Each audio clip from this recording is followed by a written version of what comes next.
ತನ್ನಿಂದ ಆದ ಅಪರಾಧವನ್ನ ಹೇಳ್ಕೊಂಡು ತನ್ನನ್ನ ಕ್ಷಮಿಸ್ಬೇಕು ಅಂತ ಹೇಳ್ತಾ, ಈ ಎಲ್ಲವೂ ಸಹ ನಿನ್ನ ಹಾಗೆ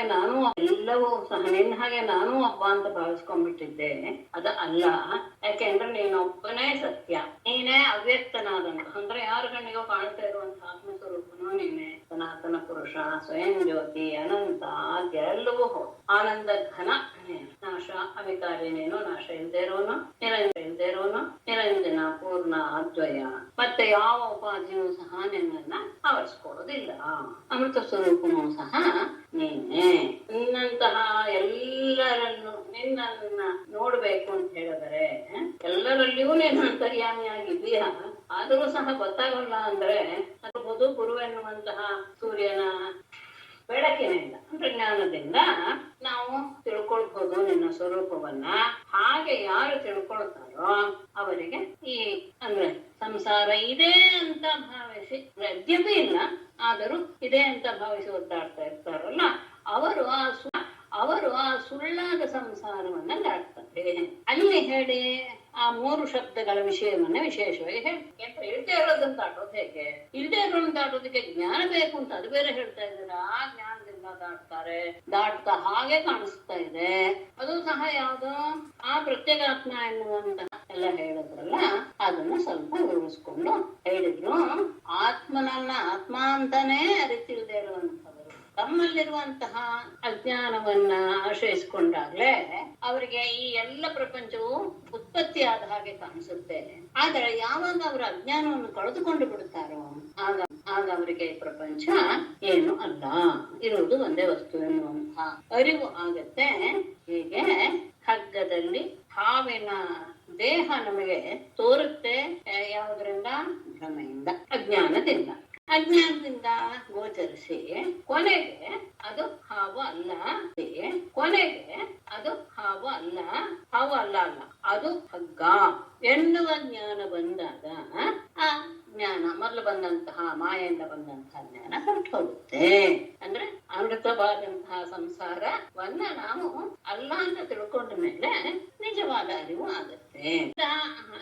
ಅನ್ಕೊಂಡು ದಾಟೋ ಹಾಗಿದೆಯಲ್ಲ, ಅದಕ್ಕೆ ಚೆನ್ನಾಗಿ ತಗೊಳ್ತಾರೆ. ಈ ಸಂಸಾರ ಅನ್ನೋದು ನಮಗೆ ಬಂಧನ ಅಂತ. ಹಾಗೆ ನಿಜವಾಗ್ಲೂ ಸಹ ಅಜ್ಞಾನದಿಂದ ಬಂದಂತಹ ಒಂದು ಹೆಸರುಗಳು ಅಷ್ಟೇ ಹೊರತು ಅದು ನಿಜ ಅಲ್ಲ. ಯಾಕೆಂದ್ರೆ ಋತ ಅಂದ್ರೆ ಸತ್ಯ ಮತ್ತು ಎಲ್ಲವನ್ನು ಅರಿತಿರುವವನು ಋತ ಮತ್ತು ಜ್ಞ ಎನ್ನುವುದರ ಆ ಆತ್ಮಸ್ವರೂಪವಾದಂತಹದ್ದಕ್ಕೆ, ಈ ರೀತಿಯಲ್ಲಿ ಗುಣವನ್ನು ಹೊಂದಿರುವಂತಹ ಆತ್ಮಸ್ವರೂಪಕ್ಕೆ ಬೇರೆಯಾದ ಬಂಧು ಆಗ್ಲಿ ಮೋಕ್ಷವಾಗ್ಲಿ ಇಲ್ಲ. ಅದಕ್ಕೆ ಒಳ್ಳೆಯ ಉದಾಹರಣೆ ತಗೊಳ್ಳೋದಕ್ಕೆ ಹಗಲು ರಾತ್ರಿಗಳು ಅಂತ ನಾವು ಹೇಳ್ತೀವೋ.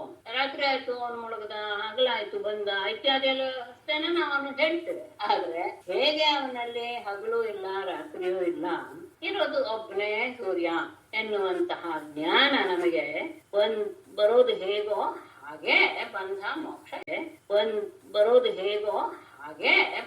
ಮೋಕ್ಷ ಯಾವುದು ಸಹ ನನಗೆ ಇಲ್ಲ. ಆದರೆ ಹಾಗೆ ವ್ಯವಹಾರ ಮಾಡ್ಕೊಂಡು ಒದ್ದಾಡ್ತೀವಲ್ಲ ಅಂದ್ರೆ ಅದು ನಮ್ಮಲ್ಲಿ ಇರುವಂತಹ ಅವನನ್ನ ನಾವು ಬೇರೆಯವನು ಅಂತ ತಿಳ್ಕೊಂಡು ಎಲ್ಲೋ ಇದ್ದಾನೆ ಅಂತ ಈ ಹೊರಗೆ ಕಾಣುವಂತಹ ಜಡಾದಿ ದೇಹಗಳನ್ನೇ ಆತ್ಮ, ಹಾಗಾದ್ರೆ ಇದಕ್ಕಿಂತ ಬೇರೆ ಆದಂತಹ ಒಬ್ಬ ಆತ್ಮ ಇದ್ದಾನೆ ಅಂತ ಹೊರಗಡೆ ಎಲ್ಲೋ ಹುಡುಕ್ಬೇಕು ಅಂತ ಒದ್ದಾಡ್ತಾರಲ್ಲ ಜನ. ಅದನ್ನ ನೋಡಿದ್ರೆ ಈ ಅಜ್ಞಾನಿಗಳ ಅಜ್ಞಾನಕ್ಕೆ ಅಥವಾ ಅಜ್ಞಾನಿಗಳ ಇಲ್ಲಿ 2 ರೀತಿಯಾದಂತಹ ಶಬ್ದ ಹಾಕ್ತಾರೆ. ಅದು ಚೆನ್ನಾಗಿದೆ.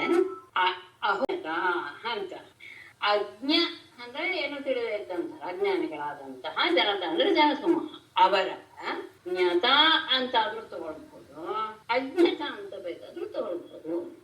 ಅವರಲ್ಲಿರುವಂತ ಅಂದ್ರೆ ಸಂದೇಹ ಮಾಡಿದಾಗ ಅವರಲ್ಲಿರುವಂತಹ ಬುದ್ಧಿವಂತಿಕೆಯನ್ನು ನೋಡಿದರೆ ಅಂತ ಒಂದು ಅರ್ಥ. ಅವಾಗ ಜ್ಞಾತ ಅಂತ ನೀವು ಬಿಡಿಸ್ಕೊಂಡ್ರೆ, ಆದರೆ ಇನ್ನೊಂದು ತಗೊಂಡ್ರೆ ಅಜ್ಞಾನಿಯಲ್ಲಿರುವಂತಹ ಅಜ್ಞಾನ ಅಂತಾನು ಅಲ್ಲ. ಏನ್ ಅಜ್ಞಾನ ಇದೆಯಪ್ಪ ಇವ್ರಿಗೆ ಅಂತ ಅಂದ್ರೆ ಈಗ ಹುಡುಕ್ತಾರೆ ಇದೆ ಎನ್ನುವಾಗ ಹುಡುಕ್ತಾ ಇರೋರು ಸ್ವಲ್ಪ ಬುದ್ಧಿವಂತರೇ ಆಗಿರ್ಬೇಕು ತಾನೆ. ಹಾಗಿರುವಾಗ ಅಜ್ಞಾನಿಗಳ ಬುದ್ಧಿವಂತಿಕೆ ಅಂತ ಹೇಳೋದು ಸಹ ಸರಿ. ಇಲ್ಲಿದ್ರೆ ಈ ಅಜ್ಞಾನಿಗಳು ಎಂತಹ ಅಜ್ಞಾನದಲ್ಲಿದ್ದಾರೆ ಅಂತ ಹೇಳೋದು ಸರಿ. ಆದ್ರೆ ಅವರು ಹುಡುಕ್ತಾ ಇದ್ದಾರೆ ಅಂತ ಹೇಳಿದಾಗ ಅವರಲ್ಲಿರುವಂತಹ ಬುದ್ಧಿವಂತಿಕೆಯನ್ನು ನೋಡಿ ನಮ್ಮಲ್ಲಿಯೇ ಇರುವಂತಹ ಆತ್ಮನನ್ನ ಎಲ್ಲೋ ಹುಡುಕ್ತಾ ಇದ್ದಾರೆ ಅಂದ್ರೆ ನಿಜವಾಗ್ಲೂ ಮನೆಯಲ್ಲೋ ಹುಡುಕ್ತಾ ಇದ್ದಾರೆ ಅಂದ್ರೆ ನಿಜವಾಗ್ಲೂ ಮನೆಯಲ್ಲಿ ಕಳೆದು ಹೋದಂತಹ ವಸ್ತುವನ್ನ ಹೊರಗಡೆ ಎಲ್ಲೋ ಹುಡುಕಿದೆ, ಅಥವಾ ಮನೆಯಲ್ಲೇ ಇರುವಂತಹ ವಸ್ತುವನ್ನ ಎಲ್ಲೋ ಕಾಡಿನಲ್ಲಿ ಹೋಗಿ ಹುಡುಕಿದ ಹಾಗೆ ಅಂತ ಅದರ ಅಭಿಪ್ರಾಯ. ಹಾಗಿರುವಾಗ ಆದ್ರೆ ಪರಮಾತ್ಮ ವಿವೇಕಿಗಳಾದವರು ನಮ್ಮಲ್ಲಿಯೇ ಹುಡುಕೊಳ್ತಾರೆ. ಅಲ್ಲ ಅವರಿಗೂ ಸಹ ದೇಹ ಅಲ್ವೇ, ಅದು ಜಡ ಅಲ್ವೇ ಅಂತ ಹೇಳಿದ್ರೆ ಹೌದು. ಆದರೆ ಈ ದೇಹದಲ್ಲಿಯೇ ಯಾವುದು ಜಡವೋ ಆ ಭಾಗವನ್ನ ಪೂರ್ತಿಯಾಗಿ ತೆಗೆದುಬಿಟ್ಟು ಅಂದ್ರೆ ತಮ್ಮ ಜ್ಞಾನದಿಂದ ತೆಗೆದುಬಿಟ್ಟು ಎಲ್ಲಿ ಚೈತನ್ಯವಂತ ಇರುವಂತಹ ಭಾಸವಾಗುತ್ತೋ ಅದನ್ನ ಹುಡುಕ್ತಾನೆ. ಇಲ್ಲೇ ಹುಡುಕಬೇಕು, ಯಾಕಂದ್ರೆ ಇಲ್ಲೇ ಇದ್ದಾನೆ. ಆದ್ರೆ ಅಲ್ಲಿರುವಂತಹದ್ದೆಲ್ಲ ವಸ್ತುವನ್ನು ಸಹ ಇದು ಚೈತನ್ಯವಾದ ವಸ್ತು ಅಲ್ಲ, ಚೈತನ್ಯ ವಸ್ತು ಅಲ್ಲ ಅಂತ ಎಲ್ಲವನ್ನೂ ನಿಷೇಧ ಮಾಡಿ ಮಾಡಿ ಮಾಡಿ ಮಾಡಿ ಈ ಚೈತನ್ಯ ವಸ್ತು ಅಲ್ಲದೆ ಇರುವಂತಹ ಈ ಅಚೇತನ ವಸ್ತು ಚೇತನದ ಹಾಗೆ ಆಗ್ತಾ ಇದೆ ಅಂದ್ರೆ ಏನ್ ಕಾರಣ ಇರಬಹುದು ಅಂತ ಅಲ್ಲಿರುವಂತಹ ಒಂದು ವಸ್ತುವನ್ನು ಹುಡುಕಿ ತೆಗಿತಾರ. ಹಾಗೇನೆ ನಮಗೆ ನಿಷೇಧದ ಮೂಲಕವೇ ಪರಮಾತ್ಮನ ಜ್ಞಾನವಾಗ್ಬೇಕೆ ಹೊರತು ಇವನು ಹೀಗೆ ಇವನ ರೂಪ ಹೀಗೆ ಹೇಳಕ್ ಆಗಲ್ಲ. ಅದ್ಭುತವಾದಂತಹ ಅದು ಕೊಡ್ತಾರೆ ಯಾವಾಗ್ಲೂ ರಜ್ಜು ಸ್ವಲ್ಪ ಅನ್ನೋದನ್ನ ಯಾವತ್ತೂ ಬಿಡೋ ಹಾಗಿಲ್ಲ ನಾವು ಅನ್ನುವಂತಹ ಭ್ರಾಂತಿ ಬಂದಾಗ ಮೊದಲು ಅದು ಹಾವು ಅಲ್ಲ ಎನ್ನುವ ನಿಷೇಧಾತ್ಮಕ ಬುದ್ಧಿ ಬಂದ ಮೇಲೆ, ಅಲ್ಲ ಅಂತ ತೆಗೆದ ಮೇಲೆ ಅದರ ನಿಜ ಸ್ವರೂಪ ರಜ್ಜು ಎನ್ನುವಂತಹ ಜ್ಞಾನ ಬರುತ್ತಲ್ಲ. ಹಾಗೇನೆ ದೇಹದಲ್ಲಿರುವಂತಹ ಯಾವುದು ಆತ್ಮನ ಸ್ವರೂಪವನ್ನೇ ಹೊಂದಿಲ್ವೋ, ಚೈತನ್ಯವನ್ನೇ ಹೊಂದಿಲ್ವೋ ಅದನ್ನೆಲ್ಲ ನಿಷೇಧ ಮಾಡ್ತಾನೆ. ಅಲ್ಲಿಯೂ ಸಹ ಚೈತನ್ಯ ಕಾಣಿಸ್ತಾ ಇದೆ ಅಂದ್ರೆ ಯಾವ್ದ್ರಿಂದ ಇರ್ಬೋದು ಅಂತ ಹುಡುಕಿ ತೆಗಿತಾರೆ ಜ್ಞಾನಿಗಳು. ಅದನ್ನು ಹಾಗಾದ್ರೆ ಜ್ಞಾನವೇ ಸಾಕಲ್ವೇ ಅಂತ ಹೇಳ್ಬೋದು. ಆ ಜ್ಞಾನ ಬಡಿಬೇಕಾದ್ರೂ ಸಹ ಪಾದ ಕಮಲದ ಪ್ರಸಾದದ ಒಂದು ಸಣ್ಣ ಭಾಗ ಲೇಷ ವಿಶೇಷ ಅದರ ಅನುಗ್ರಹವಾದರೆ ಮಾತ್ರ ಈ ರೀತಿಯಾಗಿ ನಾವು ನಿಷೇಧ ಮಾಡಿ ವಸ್ತುವನ್ನು ತಿಳಿದುಕೊಳ್ಳೋದಕ್ಕೂ ಸಹ ಸಾಧ್ಯವೇ. ಒಂದು ವೇಳೆ ನಿನ್ನ ಅನುಗ್ರಹ ಇಲ್ಲದೆ ಇದ್ರೆ ಆತ ಎಷ್ಟೇ ಕಾಲ ಒತ್ತಾಡಿದ್ರು ಸಹ ನಿಜ ಸ್ವರೂಪವನ್ನ, ನಿನ್ನ ಸತ್ಯ ಸ್ವರೂಪವನ್ನ ತಿಳಿಯೋದಕ್ಕೆ ಸಾಧ್ಯವಾಗುವುದಿಲ್ಲ. ಅಂದ್ರೆ ಏನಾಯ್ತು, ಎಷ್ಟೇ ಜ್ಞಾನವಿದ್ರೂ ಸಹ ಅಲ್ಲಿ ಪರಮಾತ್ಮನ ಅನುಗ್ರಹವಿಲ್ಲದಿದ್ದರೆ ಅವರಿಗೆ ಸರಿಯಾದ ಜ್ಞಾನ ಬರೋದಕ್ಕೆ ಸಾಧ್ಯವಿಲ್ಲ. ಹಾಗಾಗಿ ನನಗೆ ಆ ರೀತಿಯಾದಂತಹ ಭಕ್ತಿಯನ್ನು ಕೊಡು. ಆ ಭಕ್ತಿ ಯಾವ ರೂಪದಲ್ಲಿ ಆದ್ರೂ ನಾನು ಹುಟ್ಟಿ ಅದನ್ನ ಪಡ್ಕೊಳ್ಳೋ ಹಾಗೆ ಮಾಡು. ನಿನ್ನ ಪಾದ ಕಮಲವನ್ನ ಸೇವಿಸುವಂತಹ ಭಾಗ್ಯ ನನಗೆ ಸಿಗಲಿ. ಅದು ನನ್ನ ಈ ಬ್ರಹ್ಮಜನ್ಮದಲ್ಲಿ ಆಗ್ಬೋದು ಅಥವಾ ನಾವೆಲ್ಲ ಬೇರೆ ಯಾವ್ದಾದ್ರೂ ಪರವಾಗಿಲ್ಲ. ನಿನ್ನ ಭಕ್ತರಲ್ಲಿ ಒಬ್ಬನಾಗಿ ನಾನು ನಿನ್ನನ್ನು ಸೇವಿಸುವಂತೆ ಆಗ್ಬೇಕು. ನಿಜವಾಗಿಯೂ ಈ ವ್ರಜದ ಹಸುಗಳು ಗೋಪಿಯರು ಎಲ್ಲರೂ ಬಹಳ ಧನ್ಯರು. ಕರುವಾಗಿ ಮಗುವಾಗಿ ನೀನೀಗ 1 ವರ್ಷದವರೆಗೆ ಕರುವಾಗಿಯೂ ನೀನೇ ಇದ್ದೆ, ಅಂದ್ರೆ ಮಗುವಾಗಿಯೂ ನೀನೇ ಇದ್ದೆ, ಹಸುವಿನ ಮಗುವಾಗಿಯೂ ನೀನೇ ಇದ್ದೆ, ಹಸುವಿನ ಸ್ತನ್ಯವನ್ನ ಪಾನ ಮಾಡದೆ, ಗೋಪಿಕೆಯರ ಸ್ತನ್ಯವನ್ನ ಪ್ರಾಣ ಮಾಡಿದೆ. ಅಂತಹ ಸ್ತನ್ಯಾಮೃತವನ್ನ ಅತ್ಯಂತ ಸಂತೋಷದಿಂದ ಮೇಲೆ ಕುಡಿದು ತೃಪ್ತನಾಗಿ ಆ ಭಾವವನ್ನು ಸಹ ಪ್ರಕಟಪಡಿಸಿದೆ. ನಿನಗೆ ತೃಪ್ತಿ ಆಗಬೇಕು ಅನ್ನೋ ಉದ್ದೇಶದಿಂದಲೇ ಈ ಜಗತ್ತು ಹುಟ್ಟಿದಾಗ್ಲಿಂದ ಇಲ್ಲಿಯವರೆಗೂ ಯಜ್ಞಾಗಾದಿಗಳನ್ನು ಮಾಡ್ತಾನೇ ಇದ್ದಾರೆ. ಆ ಯಜ್ಞಾಗಾದಿಗಳಲ್ಲಿ ಸಾಕ್ಷಾತ್ ಅಮೃತವನ್ನೇ ಅರ್ಪಿಸಿದ್ರು ಸಹ ಅದು ನಿನಗೆ ತೃಪ್ತಿಯನ್ನು ಉಂಟು ಮಾಡೋದಕ್ಕೆ ಸಮರ್ಥವಾಗಲಿಲ್ಲ. ಆದ್ರೆ ಆ ಹಸುವಿನ ಹಾಲು ಕುಡಿದು ತಾಯಿಯರ ಸ್ತನ್ಯಪಾನ ಮಾಡಿ ನೀನು ಮುಂದೆ ಅನುಭವಿಸಿಬಿಟ್ಟೆ. ನಿಜವಾಗಿಯೂ ಅತ್ಯಂತ ಭಾಗ್ಯ ನಂದಗೋಪ ಮೊದಲಾದಂತಹ ಈ ಗೋಪಾಲಕರ. ಯಾಕೆ ಪರಮಾನಂದ ಸ್ವರೂಪ ಸನಾತನಾದ ಪರಬ್ರಹ್ಮ ವಸ್ತುವೇ ಅವರ ಗೆಳೆಯನಾಗಿ ಇದ್ದಾನೆ ಅಂತ ಹೇಳಿದ್ರೆ ಅದೇನ್ಯಾರಿಗೂ ಸಹ ಸಿಗದೆ ಇರುವಂತಹ ಒಂದು ಭಾಗ್ಯ. ಮತ್ತೆ ಈ ವ್ರಜಗಳೆಲ್ಲರ ಭಾಗ್ಯ ಹೌದು, ಒಪ್ಪೋಣ, ತುಂಬಾನೇ ಇದು. ಆದರೆ ಅದರಲ್ಲಿ ನಾವು ಸಹ ಸ್ವಲ್ಪ ಭಾಗ್ಯವನ್ನು ಪಡೆದಿದ್ದೀವಿ. ರುದ್ರ ಅಹಂಕಾರಕ್ಕೆ ಅಧಿದೇವತೆ, ನಾನು ಅಂದ್ರೆ ಬ್ರಹ್ಮ, ಮತ್ತೆ ಉಳಿದ 11 ಇಂದ್ರಿಯಗಳು ಅಂದ್ರೆ ಇಂದ್ರಿಯಗಳ ಅಧಿದೇವತೆಗಳು. ಇದು ಎಲ್ಲವೂ ಅಂತ ಭಾವಿಸಿ ನಾನು ನಿನ್ನೆ ಹೇಳಕ್ಕೆ ಹೋಗ್ಲಿಲ್ಲ. ಅಂದ್ರೆ ಇಂದ್ರ ಅಧಿದೇವತೆಗಳಲ್ಲೂ ಸಹ ಹಿಂದೆ ತುಂಬಾ ಬಂದ್ಬಿಟ್ಟಿದೆ. ಹಾಗಾಗಿ ನಾನು ಹೇಳಲಿಲ್ಲ, ಅದು ಒಂದ್ ಸ್ವಲ್ಪ ತೊಂದ್ರೆ. ಅಯ್ಯೋ ನಾಲ್ಕು ಬರುತ್ತೆ ಅನ್ನೋದಾದ್ರೆ ಹೇಳ್ಬಿಡ್ತೇನೆ. ಅಹಂಕಾರಕ್ಕೆ ಶಿವಾದಿಷ್ಣು ದೇವತೆ, ಬುದ್ಧಿಗೆ ಚತುರ್ಮುಖ ಬ್ರಹ್ಮ ಬ್ರಹ್ಮ, ಮನಸ್ಸಿಗೆ ಚಂದ್ರ, ಕಿವಿಗಳಿಗೆ ದಿಕ್ಕುಗಳು, ಚರ್ಮಕ್ಕೆ ವಾಯು, ಕಣ್ಣುಗಳಿಗೆ ಸೂರ್ಯ, ನಾಲಿಗೆಗೆ ವರುಣ, ಮೂಗಿಗೆ ಅಶ್ವಿನಿ ದೇವತೆಗಳು, ಮಾತಿಗೆ ವನ್ನಿ ಅಗ್ನಿ, ಕೈಗಳಿಗೆ ಇಂದ್ರ, ಕಾಲುಗಳಿಗೆ ಉಪೇಂದ್ರ, ವಾಯು ಕೇಂದ್ರದಲ್ಲಿ ಅವನಿಗೆ ಮಿತ್ರ, ಸೂರ್ಯನ ಒಂದು ಭೇದವಾದ ಮಿತ್ರ. ಹಾಗೇನೆ ಉಪಸ್ಥಕ್ಕೆ ಪ್ರಜಾಪತಿ. ಹೀಗೆ 13 ಜನ. ಅದರಲ್ಲಿ ಅಹಂಕಾರ, ಬುದ್ಧಿ, ಮನಸ್ಸು ಮತ್ತು ಚಿತ್ತ ಅಂತ ತಗೊಂಡಿದ್ವಿ ನಾವು. ಆ ಚಿತ್ತಕ್ಕೆ ದೇವತೆ ಕ್ಷೇತ್ರಜ್ಞನೇ ಅಂತ ವಿಶೇಷವಾಗಿ ತಗೊಂಡು 14ನೆಯ ದೇವತೆ ಚಿತ್ತಕ್ಕೆ ದೇವತೆಯಾದಂತಹ ಕ್ಷೇತ್ರಜ್ಞ ಅಥವಾ ಪರಬ್ರಹ್ಮ.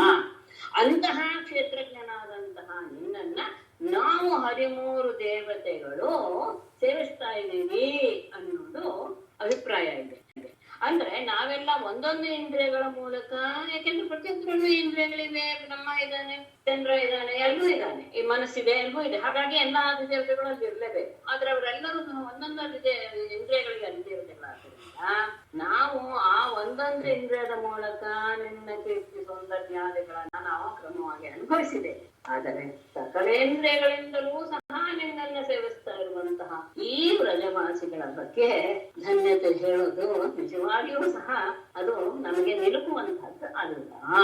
ಮತ್ತೆ ನಿಜವಾಗ್ಲೂ ಸೂರ್ಯ ಭಾಗ್ಯ ನಮ್ದೆಲ್ಲೂ ಸಹ ಎಲ್ಲಿ ಈ ಗೋಕುಲದಲ್ಲಿ ಯಾವುದೇ ಒಂದು ಜನ್ಮದಲ್ಲಿ, ಗೋಕುಲದಲ್ಲಿ ಹುಟ್ಟಬೇಕು, ಯಾವುದೇ ಜನ್ಮ ಅಂದ್ರೆ ಬ್ರಹ್ಮ ಜನ್ಮ ಆಗ್ಬೋದು, ಯಾವುದೇ ಜನ್ಮದಲ್ಲಿ ಹುಟ್ಟಬಹುದು. ಅದು ಹುಟ್ಟೋದು ನಿಜವಾಗಿಯೂ ಸೌಭಾಗ್ಯವೇ. ಯಾಕೆ ಅಂದ್ರೆ ಹಾಗೆ ಅಲ್ಲಿ ಹುಟ್ಟಿದಾಗ ನಿನ್ನ ಭಕ್ತರ ಪಾದ ಧೂಳಿಗಳು ನಮ್ಮ ಮೇಲೂ ಸಹ ಬೀಳುತ್ತೆ. ಅರೆ ಹಾಗೆ ಸಾಧ್ಯ?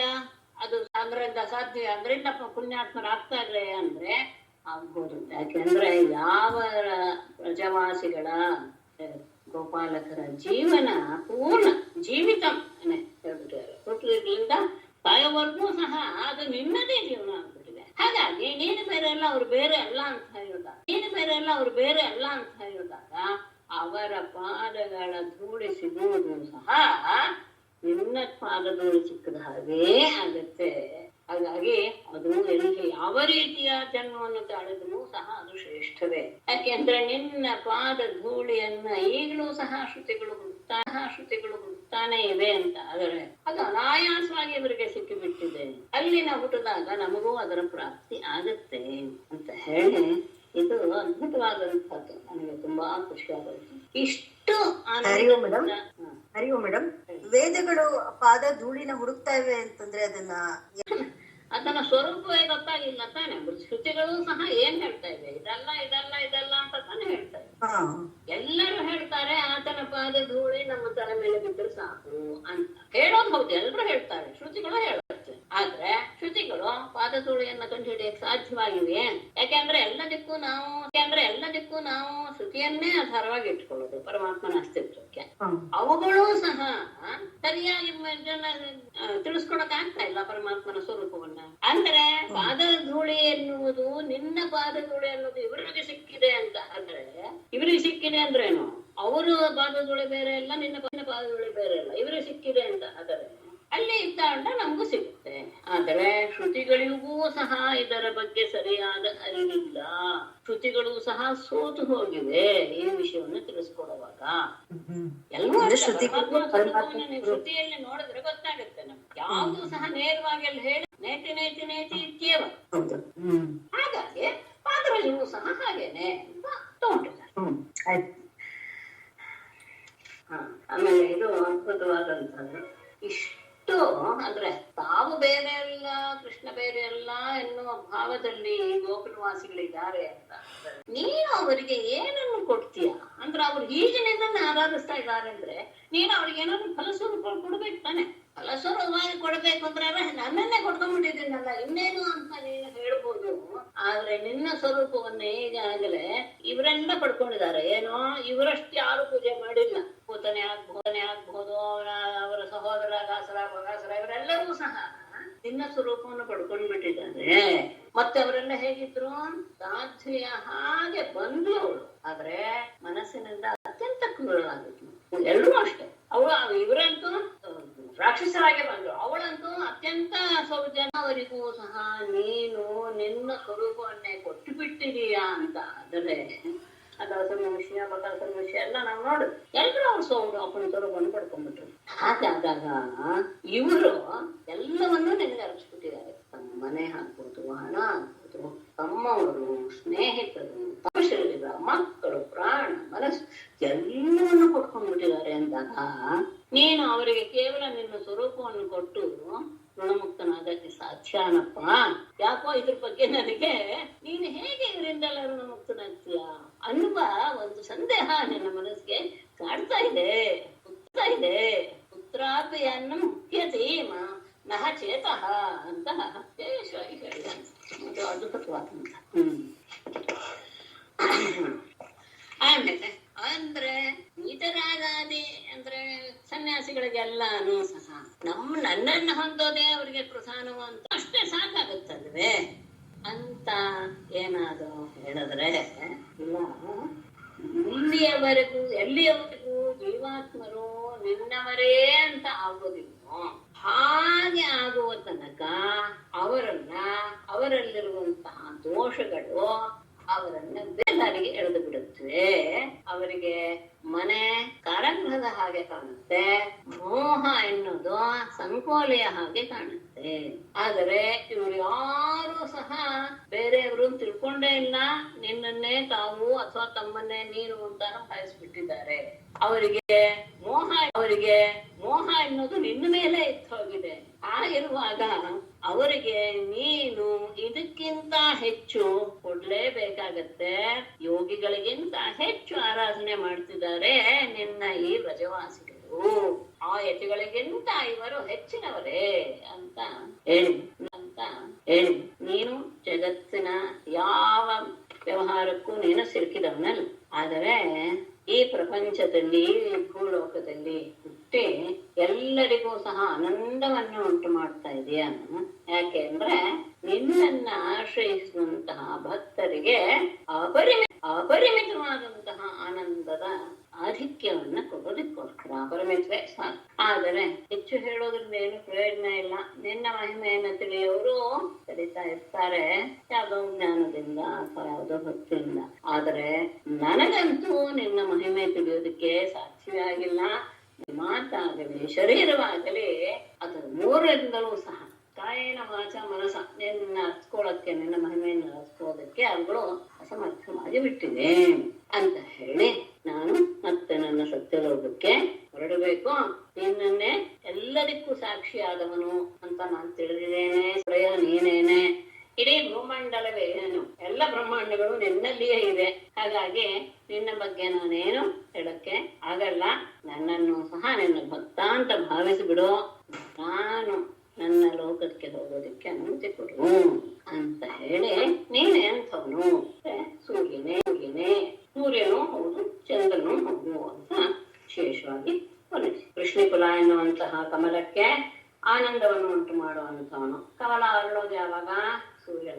ಸೂರ್ಯನಿದ್ದಾಗ. ಹಾಗಾಗಿ ನೀನು ಸೂರ್ಯ ಸ್ವರೂಪ. ಹಾಗೇನೆ ಭೂಮಿಗೆ ದೇವತೆ, ನಿಜ ಮತ್ತು ಪಶು ಎನ್ನುವಂತಹ ಹೆಚ್ಚಿಕೊಡಿಸ್ತೀಯ ಅಂದ್ರೆ ಅವರೆಲ್ಲರಿಗೂ ಸಹ ನೀನು ಅಭಿವೃದ್ಧಿಯನ್ನು ಉಂಟು ಮಾಡ್ತಿದೀಯ ಅಂದ್ರೆ ಅದು ಚಂದ್ರನ ರೂಪದಲ್ಲಿಯೇ ಇದೆಯಾ ಅಂತ.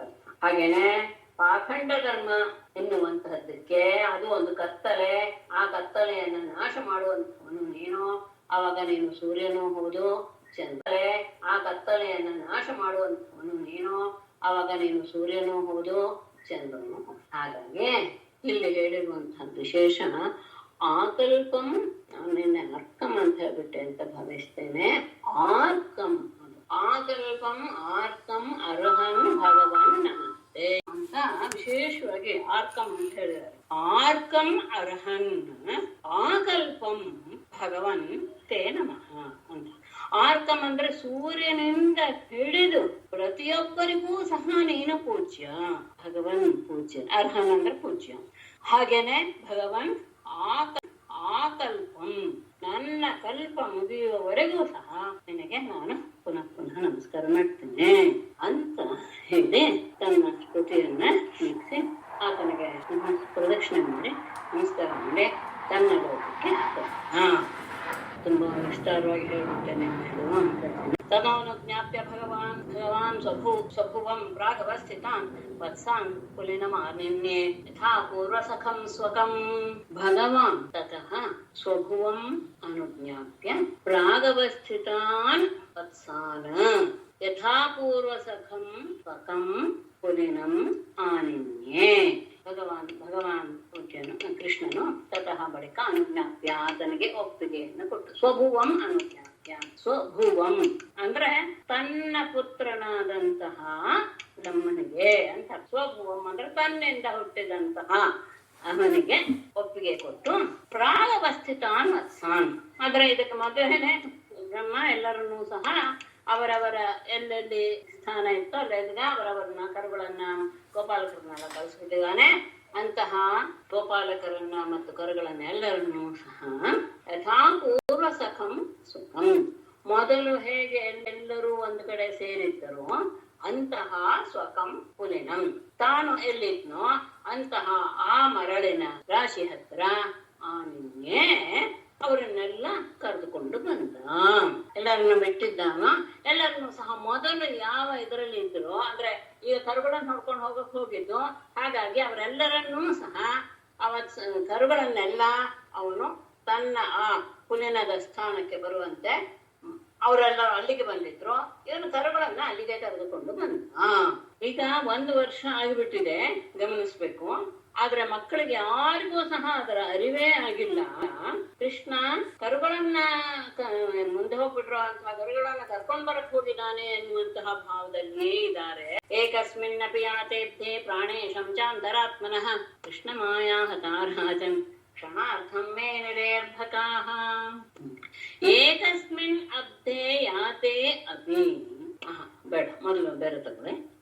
ಆತ್ಮನಃ ಪ್ರಾಣೇಶಂ ಅಂತರ ಏಕಸ್ಮಿನ್ ಅಬ್ಧೇ ಯಾತೆ ಅಪಿ ರಾಜನ್ ಕೃಷ್ಣ ಮಾಯಾ ಹತಾಃ ಅರ್ಭಕಾಃ ಕ್ಷಣಾರ್ಥಂ ಮೇನಿರೆ. ಆತ್ಮನಃ ಪ್ರಾಣೇಶಂ, ತಮ್ಮ ಎಲ್ಲರ ಪ್ರಾಣ ಪ್ರಿಯನಾದಂತಹ, ಪ್ರಾಣಕ್ಕೆ ಅತ್ಯಂತ ಪ್ರೀತಿಪಾತ್ರನಾದಂತಹ ಅಂದ್ರೆ ಪ್ರಾಣ ಸದೃಶನಾದಂತಹ ಆ ಕೃಷ್ಣನನ್ನು ಅಂತರ ಬಿಟ್ಟು ಏಕಸ್ಮಿನ್ ಅಬ್ಧೇ ಯಾತೆ ಅಭಿ, 1 ವರ್ಷವು ಕಳೆದು ಹೋಗಿದ್ದರೂ ಸಹ ರಾಜನೇ ಕೃಷ್ಣ ಮಾಯಾ ಹತಾಃ ಅರ್ಭಕಾಃ, ಕೃಷ್ಣನ ಆ ಯೋಗ ಮಾಯೆಯಿಂದ ಆ ಮಾಯೆಗೆ ಒಳಗಾದಂತಹ ಆ ಗೋಪಾಲಕರು ಕ್ಷಣಾರ್ಥಂ ಏನಿದೆ ಸ್ವಲ್ಪವೇ ಸಮಯ ಆಯಿತು ಅಂತ ಅವರು ಭಾವಿಸಿದರು. ತಮ್ಮ ಪ್ರೀತಿಪಾತ್ರನಾದ ಕೃಷ್ಣ ಇಲ್ಲದೆ 1 ವರ್ಷ ಕಳೆದು ಹೋಗಿದೆ ತಮಗೆ ಎನ್ನುವ ಅರಿವೇ ಆಗಿಲ್ಲ. ಅದಕ್ಕೆ ಕಾರಣ ಕೃಷ್ಣನ ಮಾಯೆಗೆ ಒಳಗಾಗಿದ್ದೆ. ಅದಕ್ಕೆ ಇದನ್ನು ಬೇರೆ ಕೊಡ್ತಾರೆ. ಈ ಲೋಕದಲ್ಲಿ ಈ ತರಹದ ಮೋಹ ತಮ್ಮನ್ನು ತಾವೇ ಮರೆಯೋದು ಬೇಕಾದಷ್ಟಿದೆ. ಕಿಂ ಕಿಂ ನ ವಿಸ್ಮರಂತಿ ಮಾಯಾ ಮೋಹಿತ ಚೇತಸಃ ಯನ್ಮೋಹಿತಂ ಜಗತ್ ಸರ್ವಂ ಅವೇಕ್ಷಣಂ ವಿಸ್ಮೃತಾತ್ಮಕಂ. ಅಂದ್ರೆ 1 ವರ್ಷದವರೆಗೂ ಅವರು ಅಲ್ಲೇ ಕೂತಿದ್ದಾರೆ ಅಂತ ನಾವು ಭಾವಿಸ್ಬೇಕು. ಏನು ಗೊತ್ತಾಗಿಲ್ಲ. ಯನ್ಮೋಹಿತಂ ಜಗತ್ ಅಭೀಕ್ಷಣಂ ಸರ್ವಂ ಜಗತ್, ಯನ್ಮೋಹಿತಂ ಸರ್ವಂ ಜಗತ್ ಅಭೀಕ್ಷಣಂ ವಿಸ್ಮೃತಾತ್ಮಕಂ ಇಹ ಮಾಯಾ ಮೋಹಿತ ಚೇತಸಃ ಕಿಂ ಕಿಂ ನ ವಿಸ್ಮರಂತಿ. ಯನ್ಮೋಹಿತಂ, ಯಾರ ಮೋಹದ ಆಶೆಯಿಂದ ಒಳಗಾಗಿ ಸರ್ವಂ ಜಗತ್ ಪೂರ್ಣ ಪ್ರಪಂಚವೇ ಅವೇಕ್ಷಣಂ ಪುನಃ ಪುನಃ ಪುನಃ ಪುನಃ ವಿಸ್ಮೃತಾತ್ಮಕಂ, ಮರೆತು ಹೋಗಿರುವ ಹಾಗೆಯೇ ಇರ್ತಾರೆ. ಹಾಗೆಯೇ ಅಲ್ಲ, ಮರೆತೇ ಹೋಗಿರ್ತಾರೋ ವಿಷಯ ಹೇಳ್ತೇನೆ.